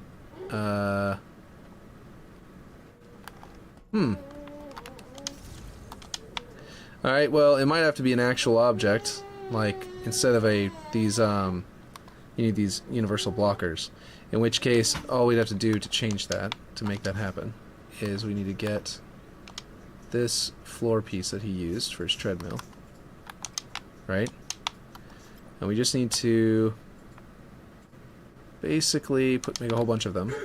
They're the same dimensions as our, as our blockers, or roughly around the same, which I don't, okay, actually it says 16 by 2 by 8. So we will go 8 by 16, and we'll do this by 2 as well, and then put it like sort of in the ground, which will actually make it animate that the treadmill's moving. But the problem will be, our main problem will be that once they reach this point, we're going to have something to shove them off the edge, because otherwise the treadmill will come out here and then disappear, which is going to be weird, and that's not going to work. So we're going to have to figure out a way to make it like maybe go to here instead, and then right at the end, like shove the crate off the edge. And I'm not sure how to do that exactly, but we could theoretically have like a rotating universal blocker maybe to shove it off or something like that. I'm not quite sure, or maybe a little gravity lift or something like that, just there to like grab it at the edge and shove it off. But yeah, we'll have to figure that out. Or we could have it to where it gets here, and first, or it comes like up to like here, right? And then what it does is it could theoretically rotate as it goes and move down, like rotate and go down to where it like ends up, at a slope, and then come to a complete, like basically make it look like it's going around a loop. And then as it does that, it'll actually be dumping the object off the edge. But I'm not entirely certain we can do that one, but I'll give it a shot. Let's see. But we're going to go here, we're going to go here, we're going to bring it up, and then we're going to set its, why does it not have, oh wait, it is faced, yeah. There it is, labels, alpha, and then we will start to duplicate it all the way back here. Okay, we gotta get some stuff out of the way so I can actually select this thing again. Okay. Wait, what just happened? Why is it so huge? Oh, I'm dumb. I set it to dynamic. Right. I didn't use an object that's so dumb. Okay, I need to get an object that's actually that size and then set it to dynamic. I can't just use any old object and then change and scale it and then set it to dynamic. Okay, so we got to go to primitives, blocks, primitive block, dynamic, set it to something flat and wide like that. There we go. I think that is the way to go. That's probably... Nope, not quite. I think it was 8 by 16 by 2 is all... Is that it? Is that what it was? Yeah, that's how big it was. Okay, cool. Fantastic. Alright, so we're going to delete that one. We don't need it. It was dumb. And then we're going to set this one's texture to banished metal... What is it? Links? It's links. Banished metal links. No, it's not. Hold on. No. Thought it was. It must be... I'll just go through it until I find it. That doesn't look bad, to be honest, but let's see. I must go in the wrong direction. There it is. Ugh. It's the wrong direction. Okay. Banished. Again, wrong direction. That's frustrating. Banished metal links down there. Is there another scale that will work, but we'll use a different... Let's see.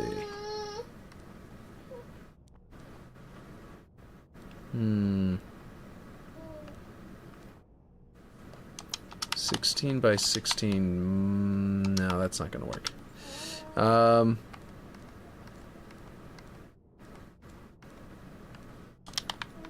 Alright, well, I don't know... if he's going to want to use necessarily this texture anyway, he can go through whatever textures he has.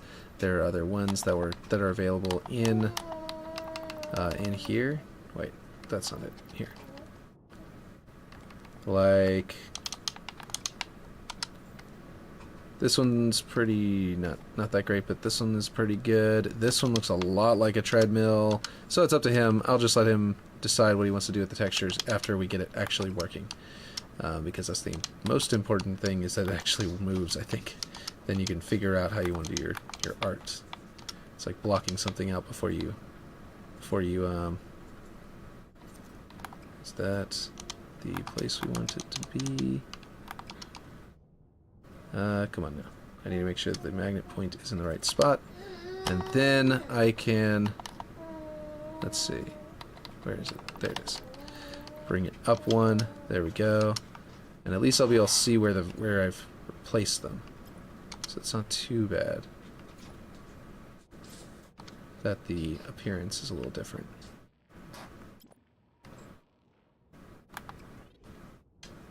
Alright, we gotta get right up inside there. There we go. Oh my god, are you kidding me? Okay, let's snap to the other one, please. Thank you. Okay, cool. And that's still not it.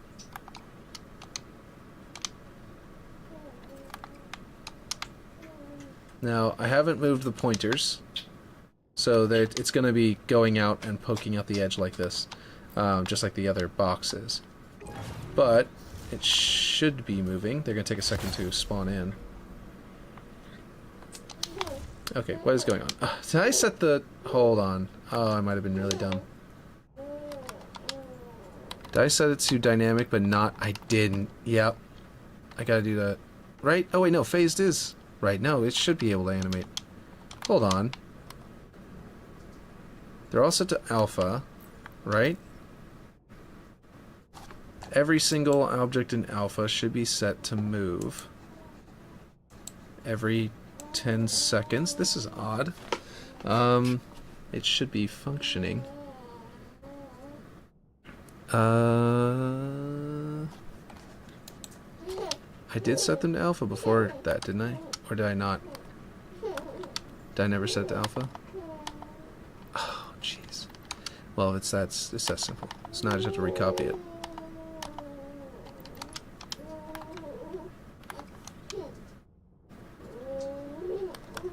Or I have to do it on every single one of them. I don't know which one would take longer.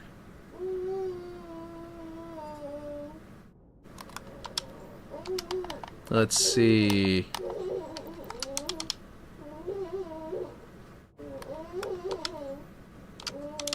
Wait, this one's set to alpha? What? Oh, that must be the one that I was just on. I don't know. Hard to tell. Sometimes. Let's see. User alpha. Okay, go past that. Oh, I see. I was thinking that the universal blockers were the edge of the object when it's actually the yellow line is the edge of the object. Okay, now it's not letting me move. I think it's because that one has an area monitor. That's interesting. This one's not even... Oh, I'm selecting the wrong object. There we go. It's this treadmill object. Okay, label. Alpha. Now, oh, you know what I have to do? I have to delete these universal blockers anyway. If I don't, then what's going to happen is I'm going to go to walk on it, and universal blockers are going to be there blocking me from stepping on these, I think. Well, they'll animate too, but... And they weren't letting me stand on them, so maybe I'm wrong, but...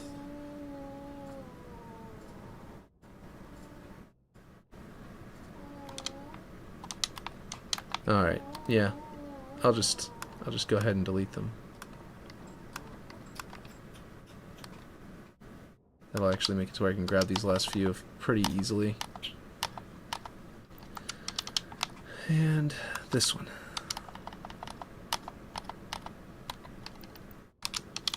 Okay, and I got this one already? Yeah. Alright, so now they should all start moving. Now, they're all different distances from it. Ah, what have I done? Also, why are they moving off to the side? Oh, I see. I understand now. Alright, so. First things first. Gotta delete all those. Second thing. They're all moving to here at the same, over the course of the same amount of time, which means that these are moving much slower than these, and by the end they've all caught up to each other. Now, that's a problem, to say the least. But another problem is that I need this position and this rotation to match so that they're not sliding to the right here. That also means that this one need to match. I also may need to make this treadmill have another link further back so that they move nicely into view rather than blinking into view at the back of this line. But I'll cross that bridge when I come to it. Oh well, no, why not? I could literally just do this right now. And snap it there. And that would, yeah, that would line up there. And then I just grab that. And then it's this location. And it will teleport them back there. They'll be inside the ground and they'll slide out. Now the distance problem, the speed at which we're getting there is a problem. What I need to do is I need to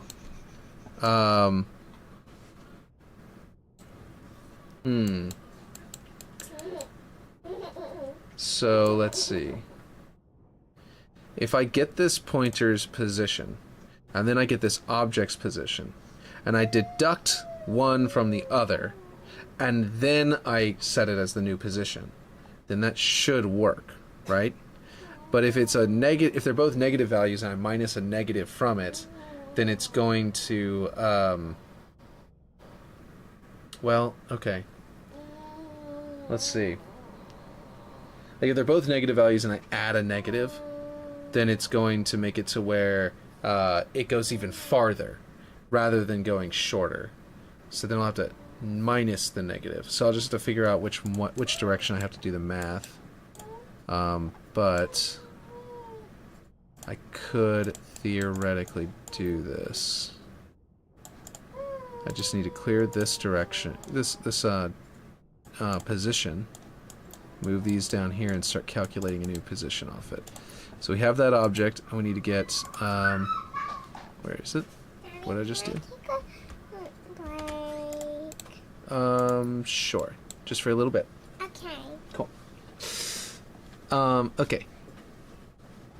Let's see. We need to get object position, which is actually this one. Let's do that. Control D, object, get object position. So we've got that there. And then we can take this one over here, and we can say, not paste, quit doing that. Add node. Okay. Well, first off, I'm going to make the copied node just that one, so I don't have to worry about pasting an entire line of nodes every single time I do that. So we've got these two object positions.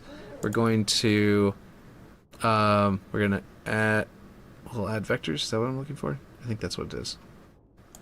Add vectors. Yes. Add vectors, and result be the new position. We'll see. We'll see if that actually works. I think I want to divide vectors. I mean subtract vectors.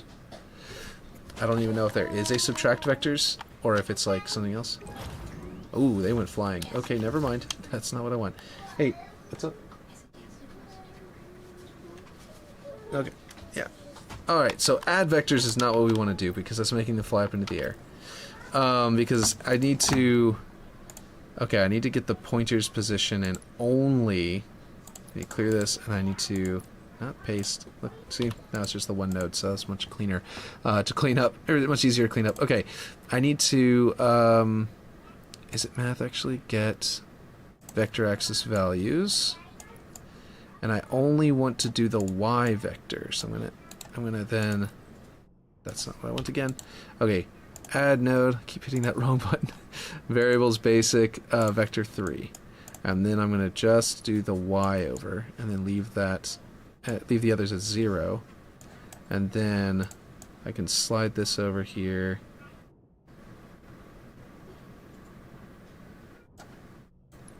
And do that.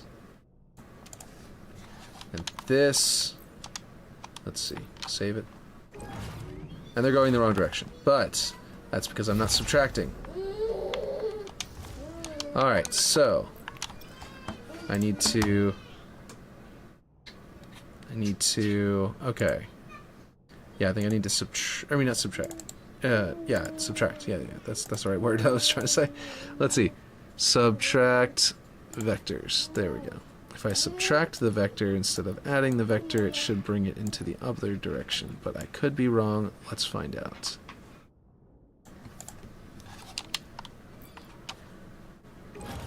Yeah, there we go. And are they going to teleport over here? They don't appear to be. They appear to be flying off into the distance. Come back! Okay, no, I know what's going on. I know what's happening. I don't want this to be the case. What I need to do is get the difference of their y's and add that difference. Not... I don't need to subtract this one's y.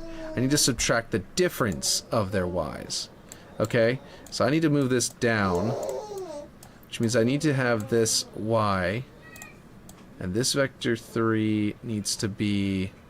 I need to clear this. Add node. Math add.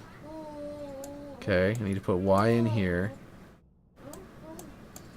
I need to duplicate this one. I need to put this y in here. And I put y in there. And then I need to put this into that y. And now... it should, in theory, only add the difference, or subtract the difference in their y values. Oh, I might need to subtract them and then add. Okay, we'll see. We need to switch which direction is going subtract and which one's going add. That does not appear to have helped in the slightest. That is way too far away. What am I doing wrong here? What am I doing here? Okay. So, we have this pointer. We were moving to that pointer. Now we're getting the position they're currently at, right? And we're getting that y. We're still... Oh, I see what's happening. This needs to be subtract. We're trying to get the difference between the two, not add them together. We need to subtract y and y and plug that into this y, and then we might need to either add or subtract them here once we get to that point, but I'm not entirely certain. Yeah, okay. So now they're all going to that destination over a long period of time and then getting teleported. It has to be once they reach that destination that it teleports them, but it's not even doing that. Why is it not teleporting them back? Like, it should be triggering the next event. Right?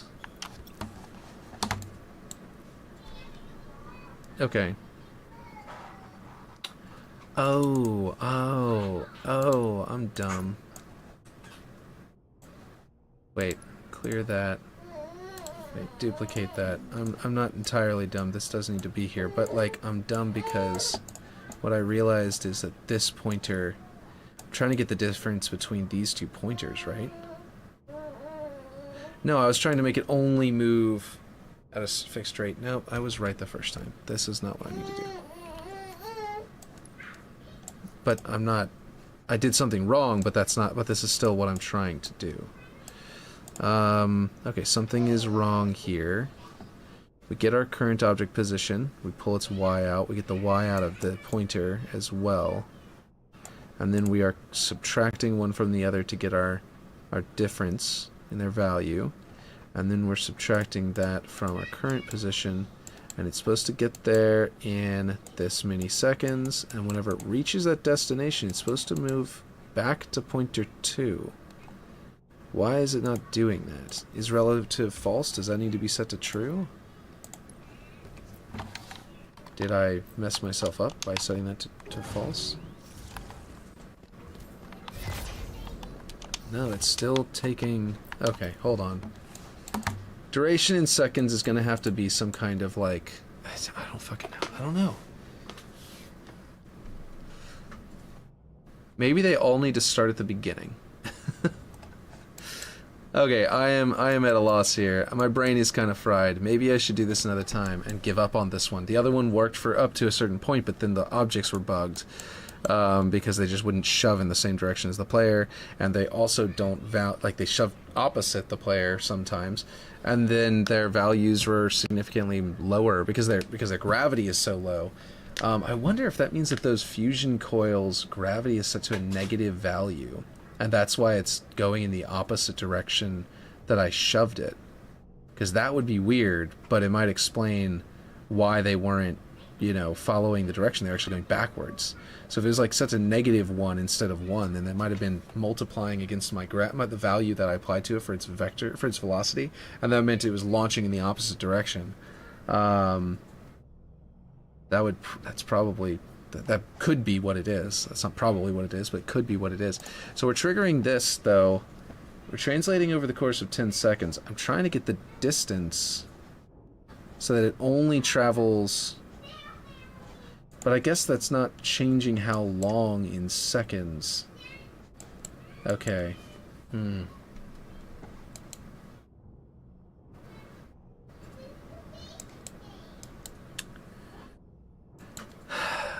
What's up? Hey, Regret. How's it going? I've got a bit of a script sort of halfway working. I had one working earlier. Better. This one's going to be actual ground terrain. It's not even sliding me with the object. Why is it not doing that? I just realized that it's not even, like, doing what I want it to do in the first place. Let's move these up to see if that'll change. But, like... Oh, and this one. And this as well. This is just to test it, to see if it has something to do with the... get on top. No, it's not even sliding me. Oh my god. Okay, yeah, I don't know, this isn't the right direction. I don't know, I think my initial plan might be working better than any of the rest. Up there. Let me show you, Regret, what's going on with the other plan. That's cool, man. I'm not a great forger compared to you. Well, yeah, but it's once you get your art done, though, if this thing is working, if I can just get this working, it's gonna, you'll have a good art and you'll have a working system here, and that's gonna be great. I'm gonna go ahead and bring this down until it disappears into the ground. Bring it back up, and then I'm gonna set it to. I'm gonna add 400. Added what do you go, 500 last time, so they should be a good distance apart. I'm going to take these back down, and then I'm going to show you what's going on with these. To show you why I was doing all of that. 615, there we go. Alright, let's see. Hope I'm not boring everyone. Yeah, I'm thinking of making some cool walkways towards the bottom of the base. Okay, so check this out, right? It shoves you back down the treadmill, and then it starts shoving you this way. Works great. If you try to walk, well, I don't know why it stopped. Okay, that was a weird lag thing. I don't know what's going on with that. Probably has something to do with all the treadmills up there, because it wasn't doing this before. This weird lag, but it's like choppy all of a sudden.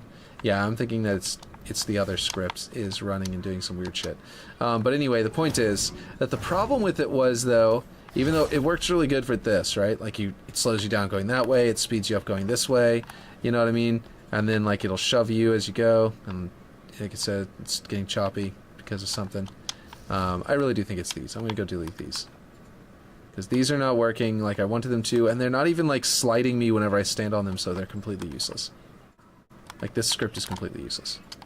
The other script brain is working. Which one is this one? Yeah, I'm thinking of making some cool walkways towards the bottom of that. Yeah. So, I just read that. Okay, is this the other one? Treadmill speed. Set to 11. Yeah. And this is the one we were just working on. Yeah, that didn't work. Okay. Alright, so, I'm going to save. I have a bunch of versions of it with that other brain, so if I need to get it back in any way, I can just go find the old version history. But now it should be a little smoother. So as you can see, it shoves you slowly down the thing, and it works great, right? But then the problem that I'm falling into, Regret, is that if I go and place an object that's dynamic and set to normal... Oop, too big. Nope, 2x2 is fine. And I actually place this object here. Watch what's gonna happen. It's gonna yeet itself. Well, first off, it's stuck in the ground for some reason. But if I...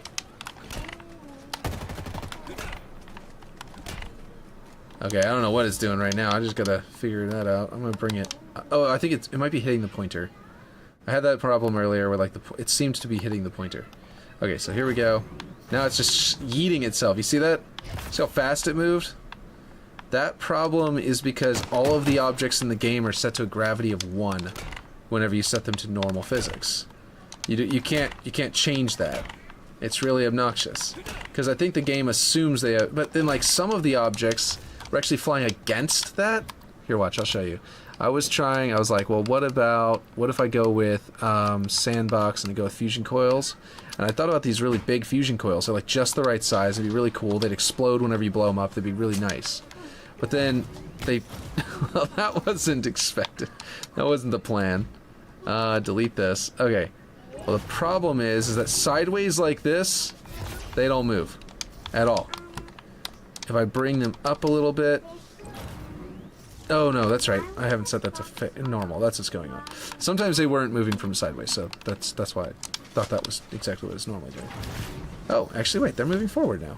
Wait a minute, what the heck? They're exploding as soon as they... I don't know if it hit a bump right there or something. Wait a minute. You see, it's going backwards. Did you see that? You see how it's like sliding backwards instead of forward? That object, like I was saying earlier, a second ago, I think that this object's gravity value is set to -1 instead of 1. So while I'm moving it forward at 11, at a rate of 11, well, first off, its rotation is all weird. I'm moving it forward at a rate of 11, right? So it should be flying forward really fast. But instead, and it is over here, so I don't know what's going on there. But, oh, wait. Could it be... No, it's not about the position on the x-axis, because it's still positive here and here. I don't know what's up with that. But you see how, I think it's the, I gotta say, it's gotta be the arrow. So what I'm gonna do is move the arrow below the ground. This is where the arrow's perimeter needs to be to make it to where you can jump over the treadmill and not get dragged by it. You know, it will just grab you out of the air if I don't keep it high off the ground right here, right? But if I move it underground and I raise the perimeter, we'll just go to 609.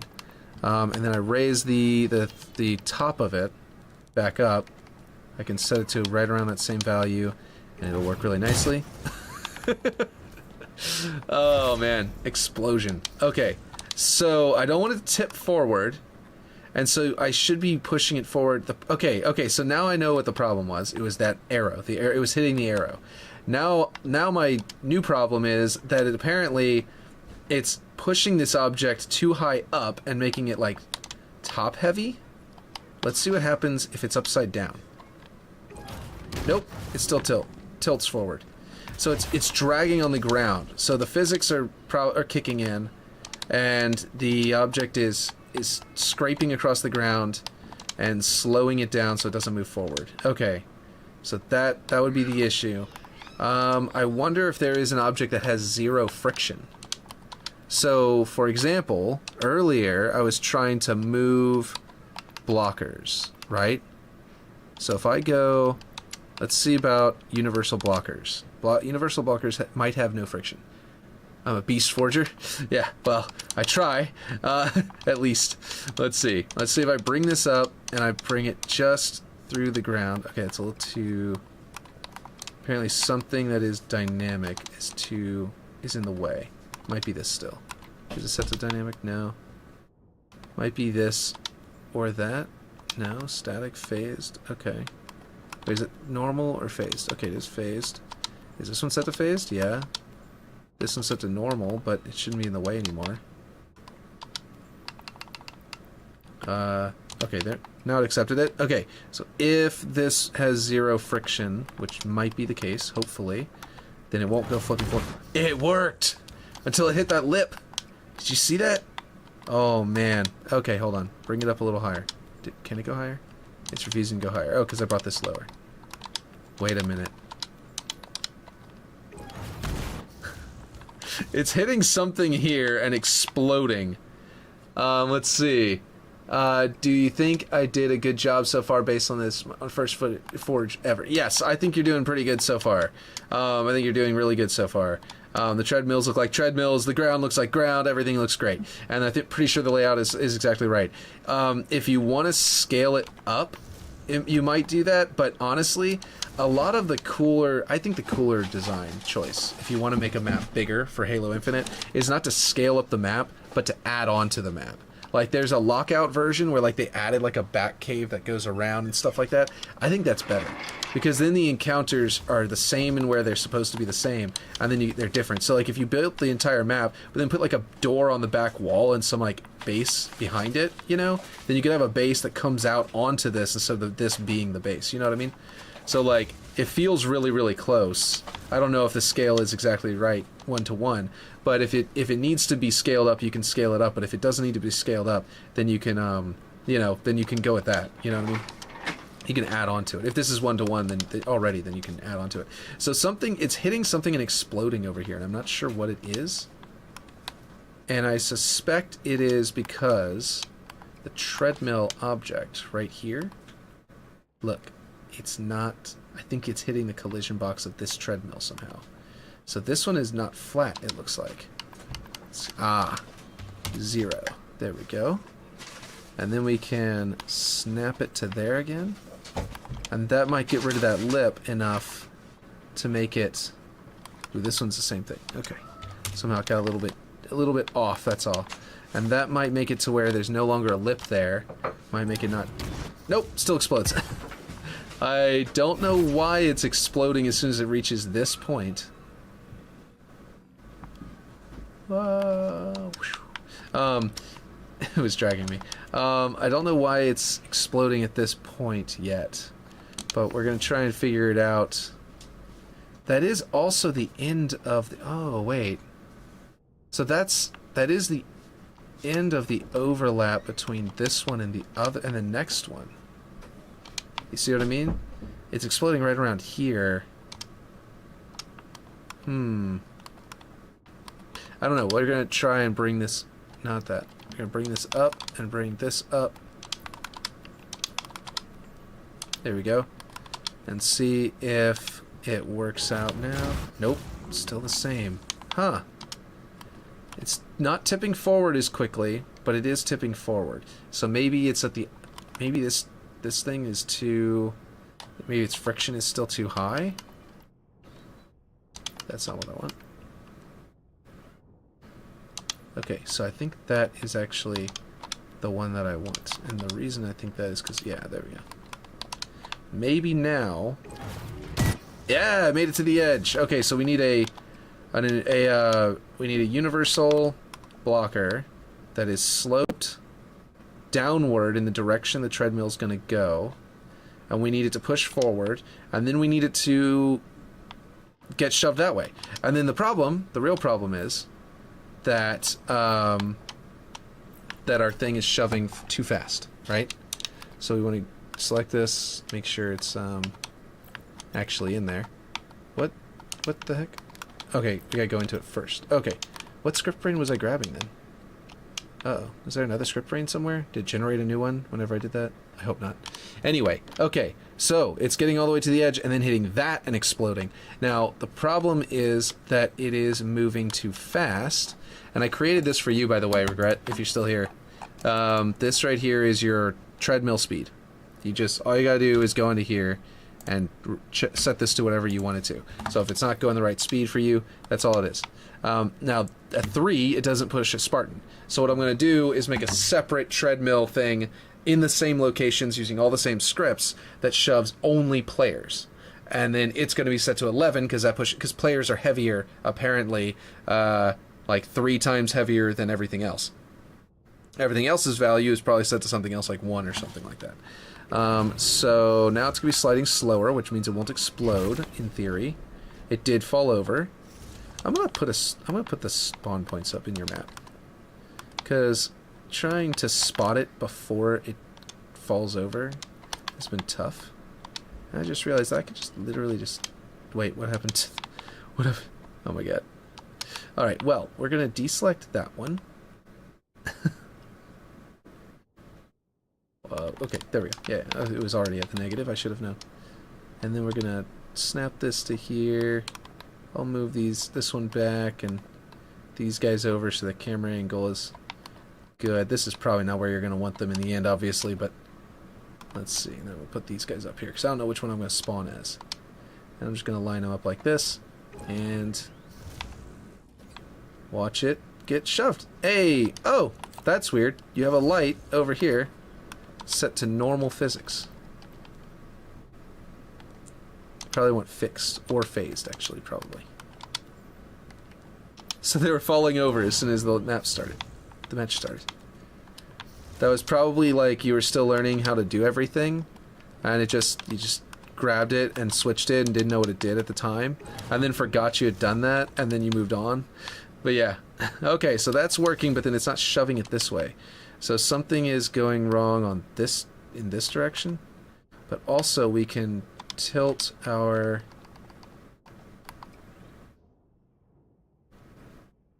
Oh, it's not letting me because this is still in the way.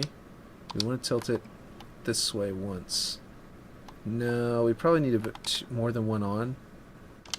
But we need one this direction that's tilting down that way.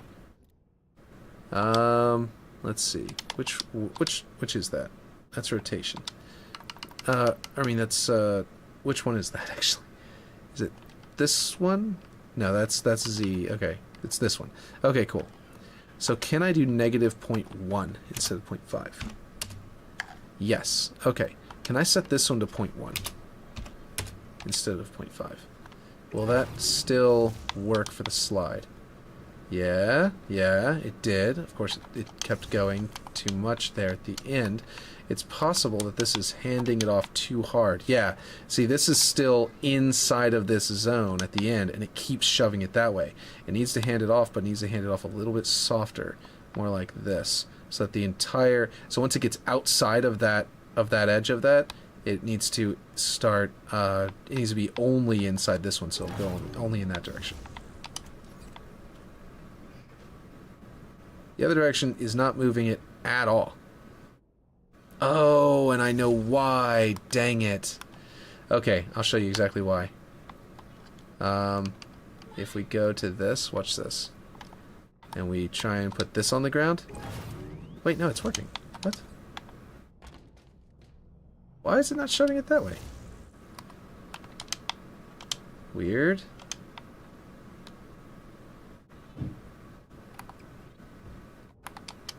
Okay, well I do need to set it to the same height as this one and the same value.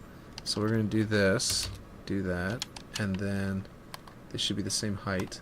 And then this one, what is the top? Top is 8.5. Copy that. Just put that over here, and now they'll both be the same. But why is it not shoving on the Y? It shoves the player on the Y. There it goes. Oh, and it fell over though. It was too intense. And then it explodes on the hole. Okay, well, it's working much better now. I guess it was because the arrow was still too high. It's definitely working better. I wonder if this is going to work with one of those crates now, too. Hey! It didn't explode. I think it's because it got slowed down halfway through. So something about this direction, for some reason, moves much faster. And I think it's because okay, so what I'm doing here is, on the Y and the X, what I'm doing is I'm taking the velocity, right? and I'm adding a vector 3, right? So because I'm getting the current velocity every 0.1 second and adding that, what I need to do, I think...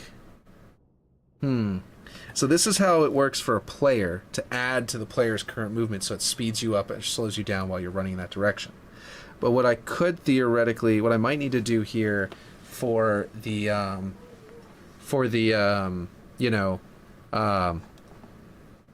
basically, your current velocity doesn't need to speed... Like, okay, what I'm trying to say is... I need to get your velocity... This gets your current velocity, and then adds this y. So if the object is moving already, then it actually increases its movement again, right? That's why it's speeding up as it's going down the treadmill, and potentially why it's hitting the wall and exploding every single time it hits something. It just explodes. So what we need to do is put a cap on this, and make it to where, you know, something to the effect of like if it's, you know, if like add these together, and then if it's higher than if it's you know, higher than a certain point, then we add to that, and then we do a different one for the player. So this is where I need to break off from this one so I don't mess up the player's version, or I can make this the player's version and then break this off and then start editing it. Yeah, that's probably for the best. Okay, so this is the player treadmill value. If I control C this and I go over here and hit... No, this is going to be terrible. I'm going to add a node of literally any node, and then I'm going to expand the, I got to expand the, this area here, so that I have a safe area to hit paste, or else it's going to do that. That's exactly what I was afraid it was going to do. That is not what we wanted to do. Well, actually, that shouldn't have happened anyway. That was kind of weird. I don't know why it did that. Anyway, well, now it won't do that, and then we're going to delete that. I don't know what just happened, actually, now that I think about it, because that was doing the thing where it has the nodes going off to the corner, and I really hope that because your map is so old, it doesn't have some kind of weird classic, like really old bug, like my Waterworks map had for a while. I don't think it's going to have that problem, because they did an update, and it should just be fixed. But, my Waterworks map had this bug where it would do that a lot, and it was because I was hitting the node limit, but you have tons more nodes down here. Oh, my face is on top of the node limit, so you can't see what my mouse is doing. Down here, there's the nodes remaining, and we're only using 54 of 128, so that shouldn't be a problem.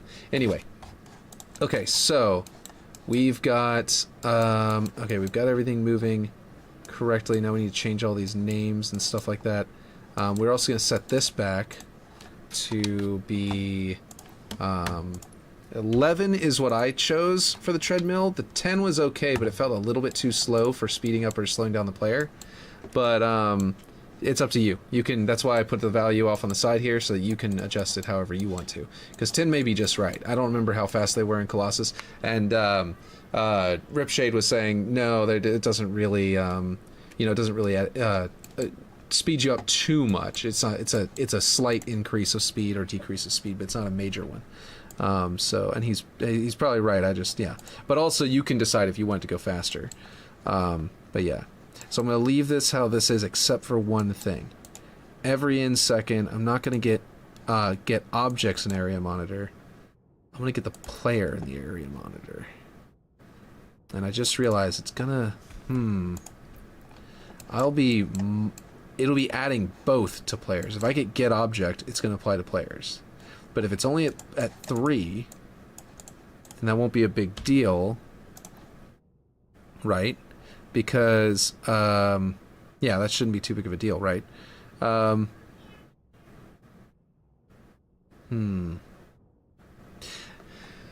We'll see. So this is treadmill speed. This is treadmill object speed.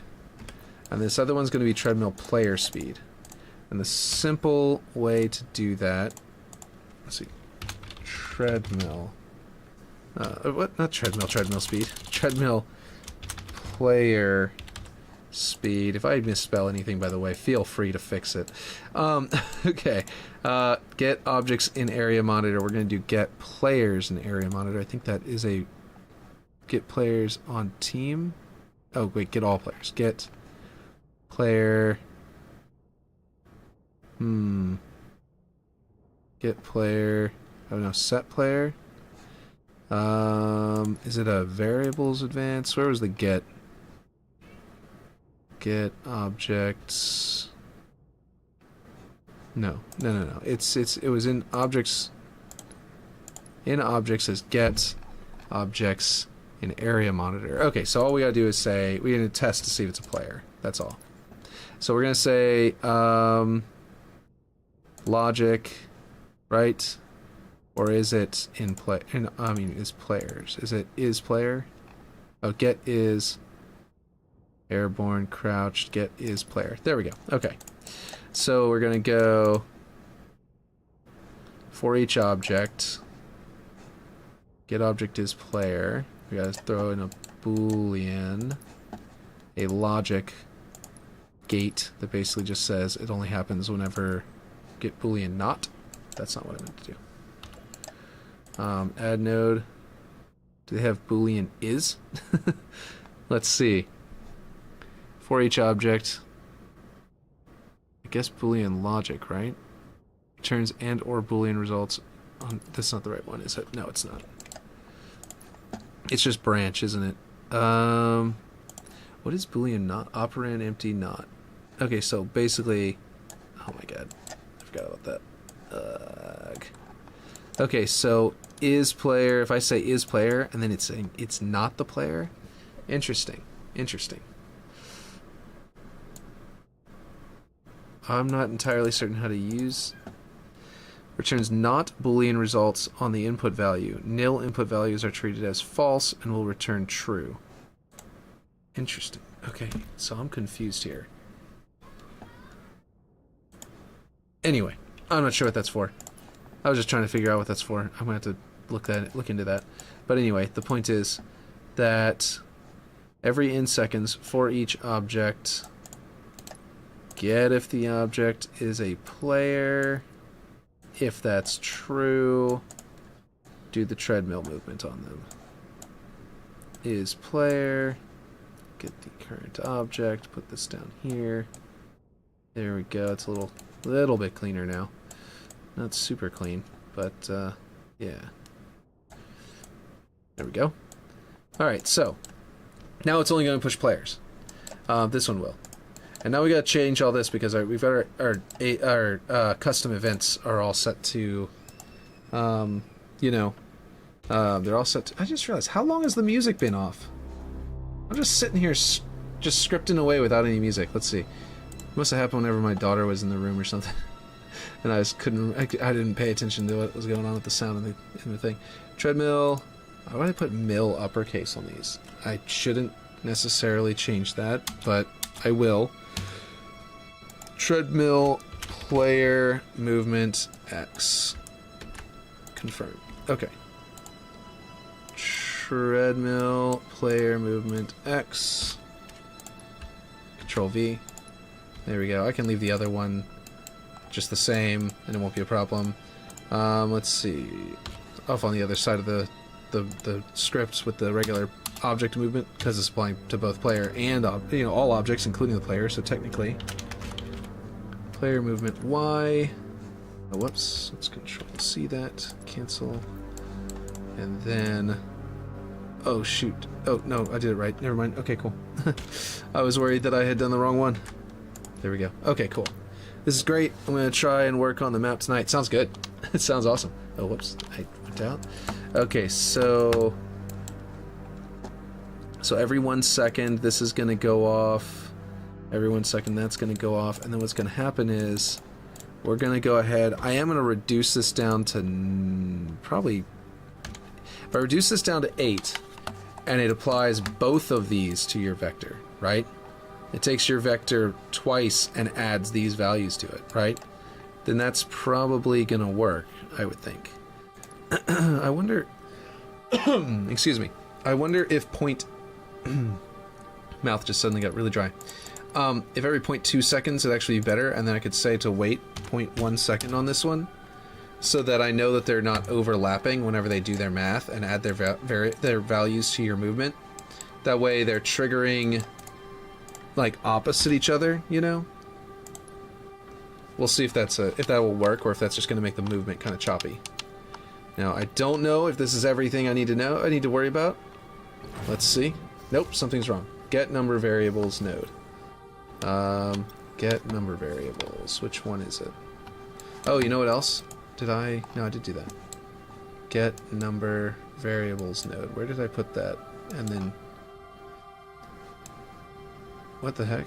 Actually, wait, what is that? What is it trying to do? Script brain 1. Is this script brain 1? Or did something else happen? Yeah, this is script brain 1. Alright, it says get number variable. Oh, I see what's happening. I see what's happening. I renamed these. And then I didn't set them in here. Here we go. R player speed. Move that back. And the same thing down here. R player speed. And now, is this one set to object speed? Yeah, I changed this one's name to. And then we'll come down here. We gotta change this one. Surprised it didn't say it like 4 times. That, hey, this node didn't... Yeah, it only says it once, which is kind of weird. I don't know why it only said it once. But, yeah, I was doing that mistake 4 times for sure. Okay, here we go. Now it should start moving. So that's now moving really slow, actually. Why did it suddenly start scooting so slow? That one's set to 3, and it's exactly the same script as we were doing before. Oh, right, because we weren't doing it at 3. We were doing it at player speed, really high. Okay, so 3 is apparently way too slow. Let's see how this works with the player. Seems to be working pretty well with the player. Oh, God! Okay, I don't know what that was all about. Oh, I know exactly what that was all about. I put that gate into one of these, but I didn't put it into the other one. So it got to the second one and suddenly flew at me at the same pace as the player speed. Okay, okay. All right. That was predictable. That was very predictable, and I should have... Oh man, okay, let's see. Execute per object. If true, get is player. Okay, that felt obvious and silly. So basically, I only applied this to the player on the x-axis. Whenever it started moving on the y-axis, and I was standing just down range of it, it immediately sped up and launched at me. Oh, what did I do? Failed to build, get is player. No, oh, I forgot to. Yeah, I forgot to plug. Oh, come on. I gotta plug this object, the current object, into there. Okay, cool. Okay, now it's moving. It's moving really slow. I think I want to increase that one's speed well above 3. Let's just do that now. Which means I need to decrease the other one. So the objects might be moving. The thing is, though, I don't know if that really wants to go much higher, because it might be just scooting weird because it might be gripping the ground too much. Let's see it move down there and see it get pushed into the other direction. Yeah, definitely. Oh, yeah, see, that 5 is way too much. But for some reason, at the beginning, it's like scooting across the ground really slow. Let's put this back to 3. And then figure that out. I think it's a matter of probably, my guess, it needs to be moved up. So it'll drop down and be no. Oh, it's because I turned it. I think it's smooth. It slides faster in this direction. No. That's really weird. Remember how smooth it was moving earlier whenever it was the exact same setup? Why is it not working anymore? Okay, well, one thing I do want to fix is this is clearly, it needs to move, needs to push it further into that area now.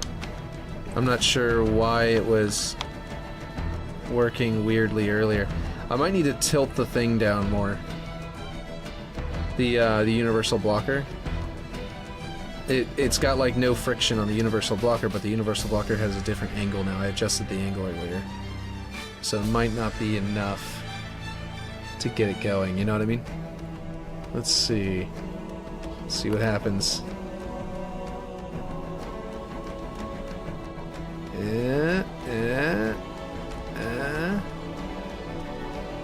Well, I mean, technically it worked, but it also fell over.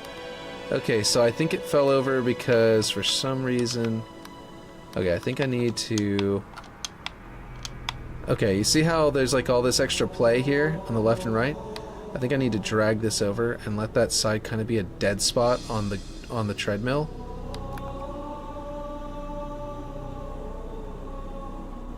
Which will let it sort of, which is just about the size of it, but also, I'm going to bring this up to, not that, I'm going to bring it to 0.2 and see if that helps, the sliding speed. Nope, and I don't know what's happening. Why'd the screen just go black? I think the game just crashed or something. Okay.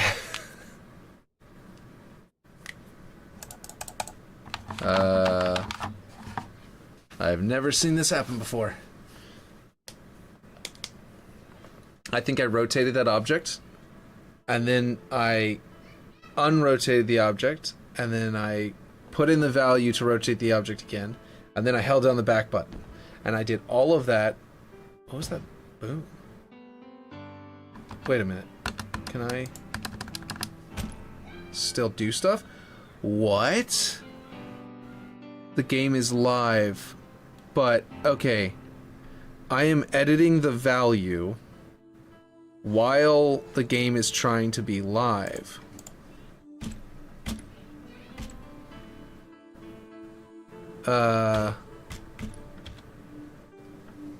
What happens? Whatever. Okay. Man, these settings are all wrong. When I hit start, that's what comes up. Something else, maybe?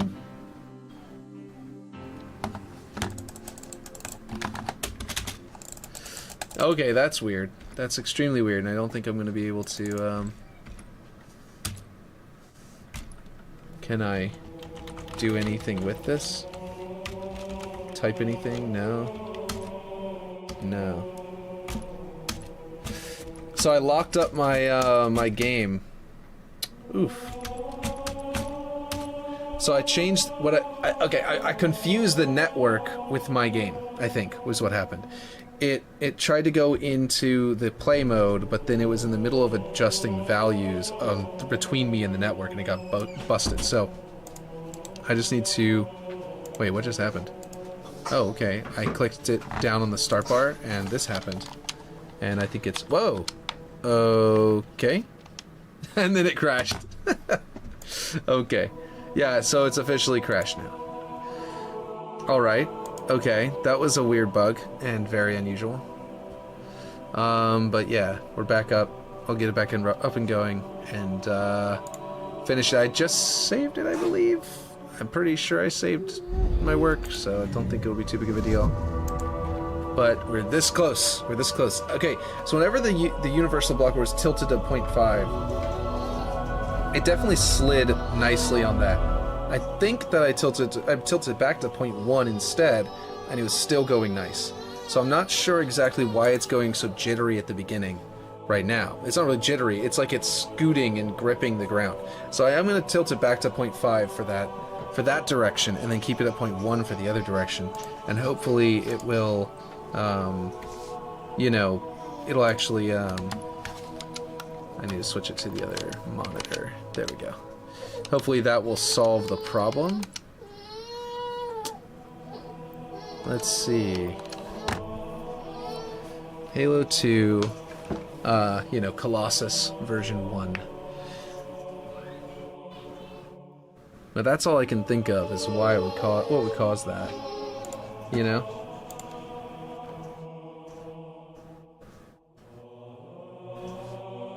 Let's see, Master of Arena was late PS1, AC2 was early PS2.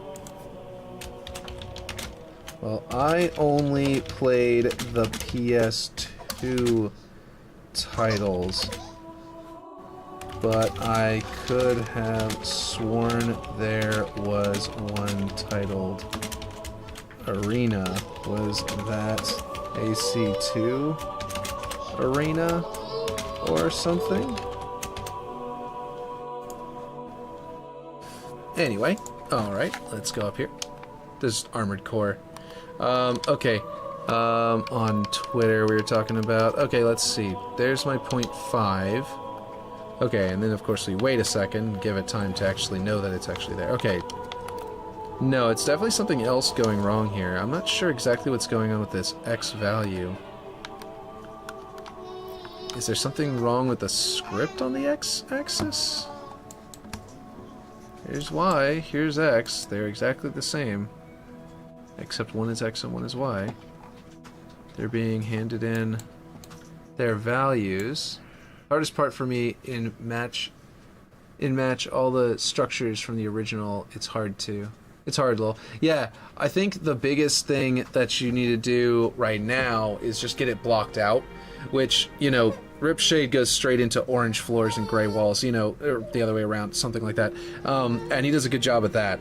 I feel like I need to block out and a little bit of art at the same time.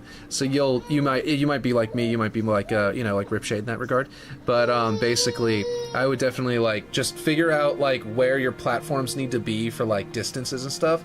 And one of the best ways to do that is to like look at like how high it is to jump. Like if you can jump onto it, it needs to be able to jump onto it and clamber all that stuff. And then the distances between your objects, like horizontally, I guess look at how far it takes to shoot in the two games. If you can pull up the other games and look at it, that would be a thing. But yeah, basically it's just that. At least that's what I do. I know that there's also the bot that if you get Blender and like place them all in Blender, the bot will build it in Forge for you. I don't... Oh! Do you think this is related? That could be related. Because I slowed it down. I don't even know if that was necessary, I just did it, but I probably shouldn't have. Let's see. Oops. Alright, let's do that. Let's bring this down and that down. Whoops. And we can do it for the player as well. And see if that's even necessary, because it may not be a problem that they're overlapping. Let's see. Alright, let's see if this solves it. Hey, it's nice and smooth again. And then it's going too fast because I adjusted where the pointer was. Okay, that's all it was. Gotta bring this back over here, hand it off to that one. Needs to go into there and go this way, but it needs to not hit. Look at that. It's working. So it'll hand it off apparently by just like letting it go. Oh, you know what I never did? I never made it to where it doesn't speed up like that in the objects section. Yeah, I think that's what I'll do. Get the layout good, then have Rip and you help with the fine detail of the structures. That sounds good. I mean, like, you're doing a really good job, and I actually liked how you like layered these different. You like. Okay, yeah. How you like layered different textures on there. That was really clever. There are like much cheaper ways of getting something similar where you do the easy job, right? Where you grab like an object that's a detailed shape and you put it there, but like they won't give you this shape. So like if you're trying to get this exact shape where you've got these specific patterns and stuff like this, it's a really good job and I really like it. I think it's awesome. But like, yeah, so basically there's like two that you know, this is its own thing. And those other objects are more expensive because this is just like probably a wall, right? Floor quadruple size, yeah. It's just floors and, yeah, pieces layered on top of each other and textured. And floors are, of course, cheaper, like, you know, than the others. So, yeah. I was trying to match that part from Halo 2. Yeah. And then, so, let me get this thing's rotation to 0.1 again. And then we will watch to see if it goes smoother again. Hey, that's better. It's still not perfect. I think that it needs to go a little bit... It actually needs to be apparently in line with that. And I wonder, I bet this one would probably be better if it was in line with this, because then it'll start making it move faster. If it was centered again. Because I didn't, yeah, there we go. Let's see what that does. Let's try to match that part from Halo 2. Yeah. Let's see. And then it's going, but it's accelerating as it goes, and then it's going to explode on the end. So that's the last part we need to figure out. Basically, whenever we move it and we add the velocity, we just need to say only accelerate it if it's not already, if its movement in that direction is lower, you know what I mean, then, oh, that's the Spartan side. We don't want to adjust that one. So basically we say, if we say Boolean logic and we say, nope, not that one, add node, branch, and what we're going to do is we're going to say only do this if these added vectors, we're going to break this vector apart again, right? We're going to get vector axis values, and we're going to see if x is below like 6 or something. You know what I mean? Whatever our movement we want it to be capped at. So basically we break this and we say if this, actually we're going to say if it's, okay, yeah, well, we're going to figure it out first. Add vectors, we're going to get vector axis values, math, get vector axis values, right? And we're going to clear this one. No, not, wait, nope, we don't want to clear that.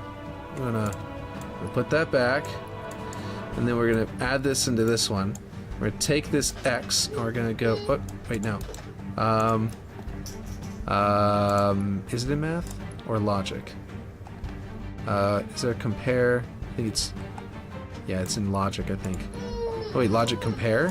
What is this? Compare equipment states, grenades, teams. Okay, there's a compare math. There's logic and there's like, isn't there one? Boolean logic branch. Okay, wait, logic compare. Oh, okay, compare. It's the top one. It's just basic compare. Okay, x. If x is, here's what we're gonna do. Okay, if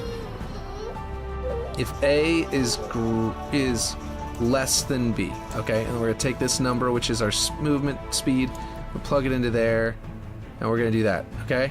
So if true, okay, so if you're actually if let's do if your speed is less than there, we don't want it to happen. So if the speed that we're trying to accelerate it at, 3, is less than its current speed, which it might be 6, right? Then we don't want to accelerate it anymore. And so instead, we want it to just sort of keep going, keep going at its current speed.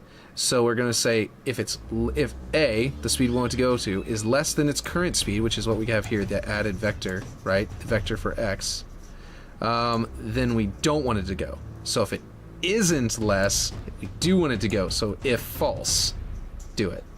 And then that is just the x-axis. We haven't done it on the y. I can very quickly copy and paste this though. Paste. Drag this over here. Clear selection. Oh, I meant to grab them both. To grab all of them. So if false, and then there, and then we want our vector. Now this should gate it correctly. Let's see. Nope, something happened. Compare node missing required property. What did I do wrong? Oh, operand B. Okay. Value. Okay, this number is supposed to be the top. Yeah, cool. Forgot to plug that in. Okay. And so now it should be moving but not accelerating continuously. So it should just go slow. It didn't accelerate too much, but now it's still going too fast. So I think what we want to do, so basically we're reaching 4 speed, or we're reaching 6 speed right now. Because it's adding 3 to its velocity, and then 3 is not more than 3, it's equal to 3. So it adds it again.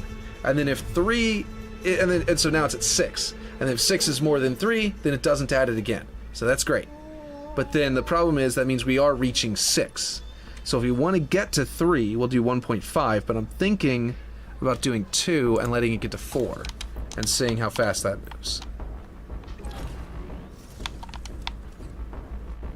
And that is super duper slow. And I don't know why. Why is that so much slower than 3? Is 3 necessary? Or is something more than 2 necessary to get it kick-started? And if that's the case, we'll just change our operand, or our compare.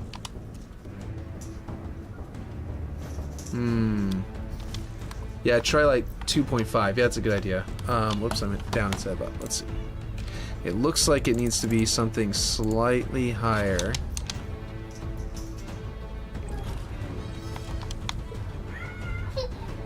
That looks really steady and smooth, and I like it. And now we need it to definitely manually hand it off again. So this speed apparently needs to go all the way in, and hopefully it's going to go all the way in and not hit the corner on its way through. Don't know why it's rotating, but that'll be a side effect. That won't be a big deal as long as it works. Nope. It got really confused. That's nice and smooth. As long as it doesn't fall over. Think it matches Halo 2 speed. I think it does. And beautiful. Beautiful. Now we just need to make sure it doesn't fall over.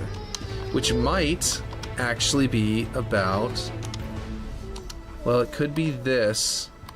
It might be that this needs to be... Oh, you know what it probably is? This is grabbing it too fast. Because it's pulling it into that corner, right? So we need to bring this back over. Let there once again be a slight dead zone on the treadmill over here, which will be kind of annoying for players. Well, actually, it may not apply to players. We'll see. Players might be big enough that while they're on the treadmill, it'll catch it anyway. And that might be all we need. So then it should grab it a little bit later. Oh, no! Okay, so it's now it's about this. It's still pushing too hard. So it's got to come back over here so that it'll hand it off a little softer. And it goes, and then it hands it off. Still too tight, too hard. It needs to bring it right on back, probably back to where we had it originally, back like here, or something like that. It's not pushing hard enough to shove it out into it, but it's pushing it hard enough to get it around the corner. Okay, it needs to go a little bit farther, but that's just about right. Hopefully it won't fall over, but it looks like it's right. Is it accelerating to you? No, it went just right. Awesome! Look at that! That was perfect. Okay, it needs to hand it off just a little bit more. And...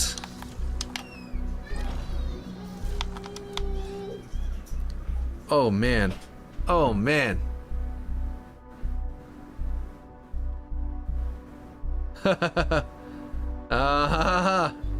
Look at that. Look at that. Oh my god. It's perfect. It's beautiful. It needs to respawn, obviously. Which actually, hold on a second. That's just in here. Respawn on death/deletion. Yeah, whenever it explodes, right? So timer, how long did that take? 20 seconds? Something like that? I know it's going to spawn in and drop down, and you're going to probably have to make sure that it doesn't explode when it hits the ground. So you have to spawn it in pretty close to the ground so it doesn't explode on impact. But... okay. Alright. Alright. Alright. Alright. And then it drops in. And boom. And then we wait, what, 20 seconds after that, and then it'll spawn back in. You can remove that default box behind it. Yeah, I will. Let's see. If we get this working, it will work for the rest, because remember, we have a ton of treadmills on the map. Exactly. All we need to do is get it working, and then we got it. Now, I'll have to invert the X for this direction. Look, there it is. It respawned. And now it's immediately moving again. Even if we have to make it to where it doesn't drop in and it just like spawns back there and gets dragged in, it still will be... Wow, that worked even smoother than whenever it spawned in at the beginning of the match. Amazing. Amazing. And I gotta go. Technically, I need to have a hole above that because it starts from very top of the map and drops down each layer of the map. Yeah, see, that's gonna be tough to not let it explode. So we might have to do something like have an area down there that as soon as it enters that area, it cancels all of its movement to 0, 0, 0, and then it just sort of drops itself, and then it goes from there. We can probably do that, but that'll be a whole new thing to figure out. So yes, we're good. Look at that. We got something that's working. That's what you're thinking? Yeah, okay, cool, cool. So I have to go. Like my wife is pointing out, we gotta do dinner. We gotta do all sorts of stuff. The kids are probably fussing in the other room. But yeah, this is amazing. This was great. It's working. All right. So I will catch you next time, Regret, and you should show Ripshade this, because I don't know that he was around, and I know his power is out, so he may not be able to watch it without killing his battery, you know. But yeah. All right. I'll catch you later.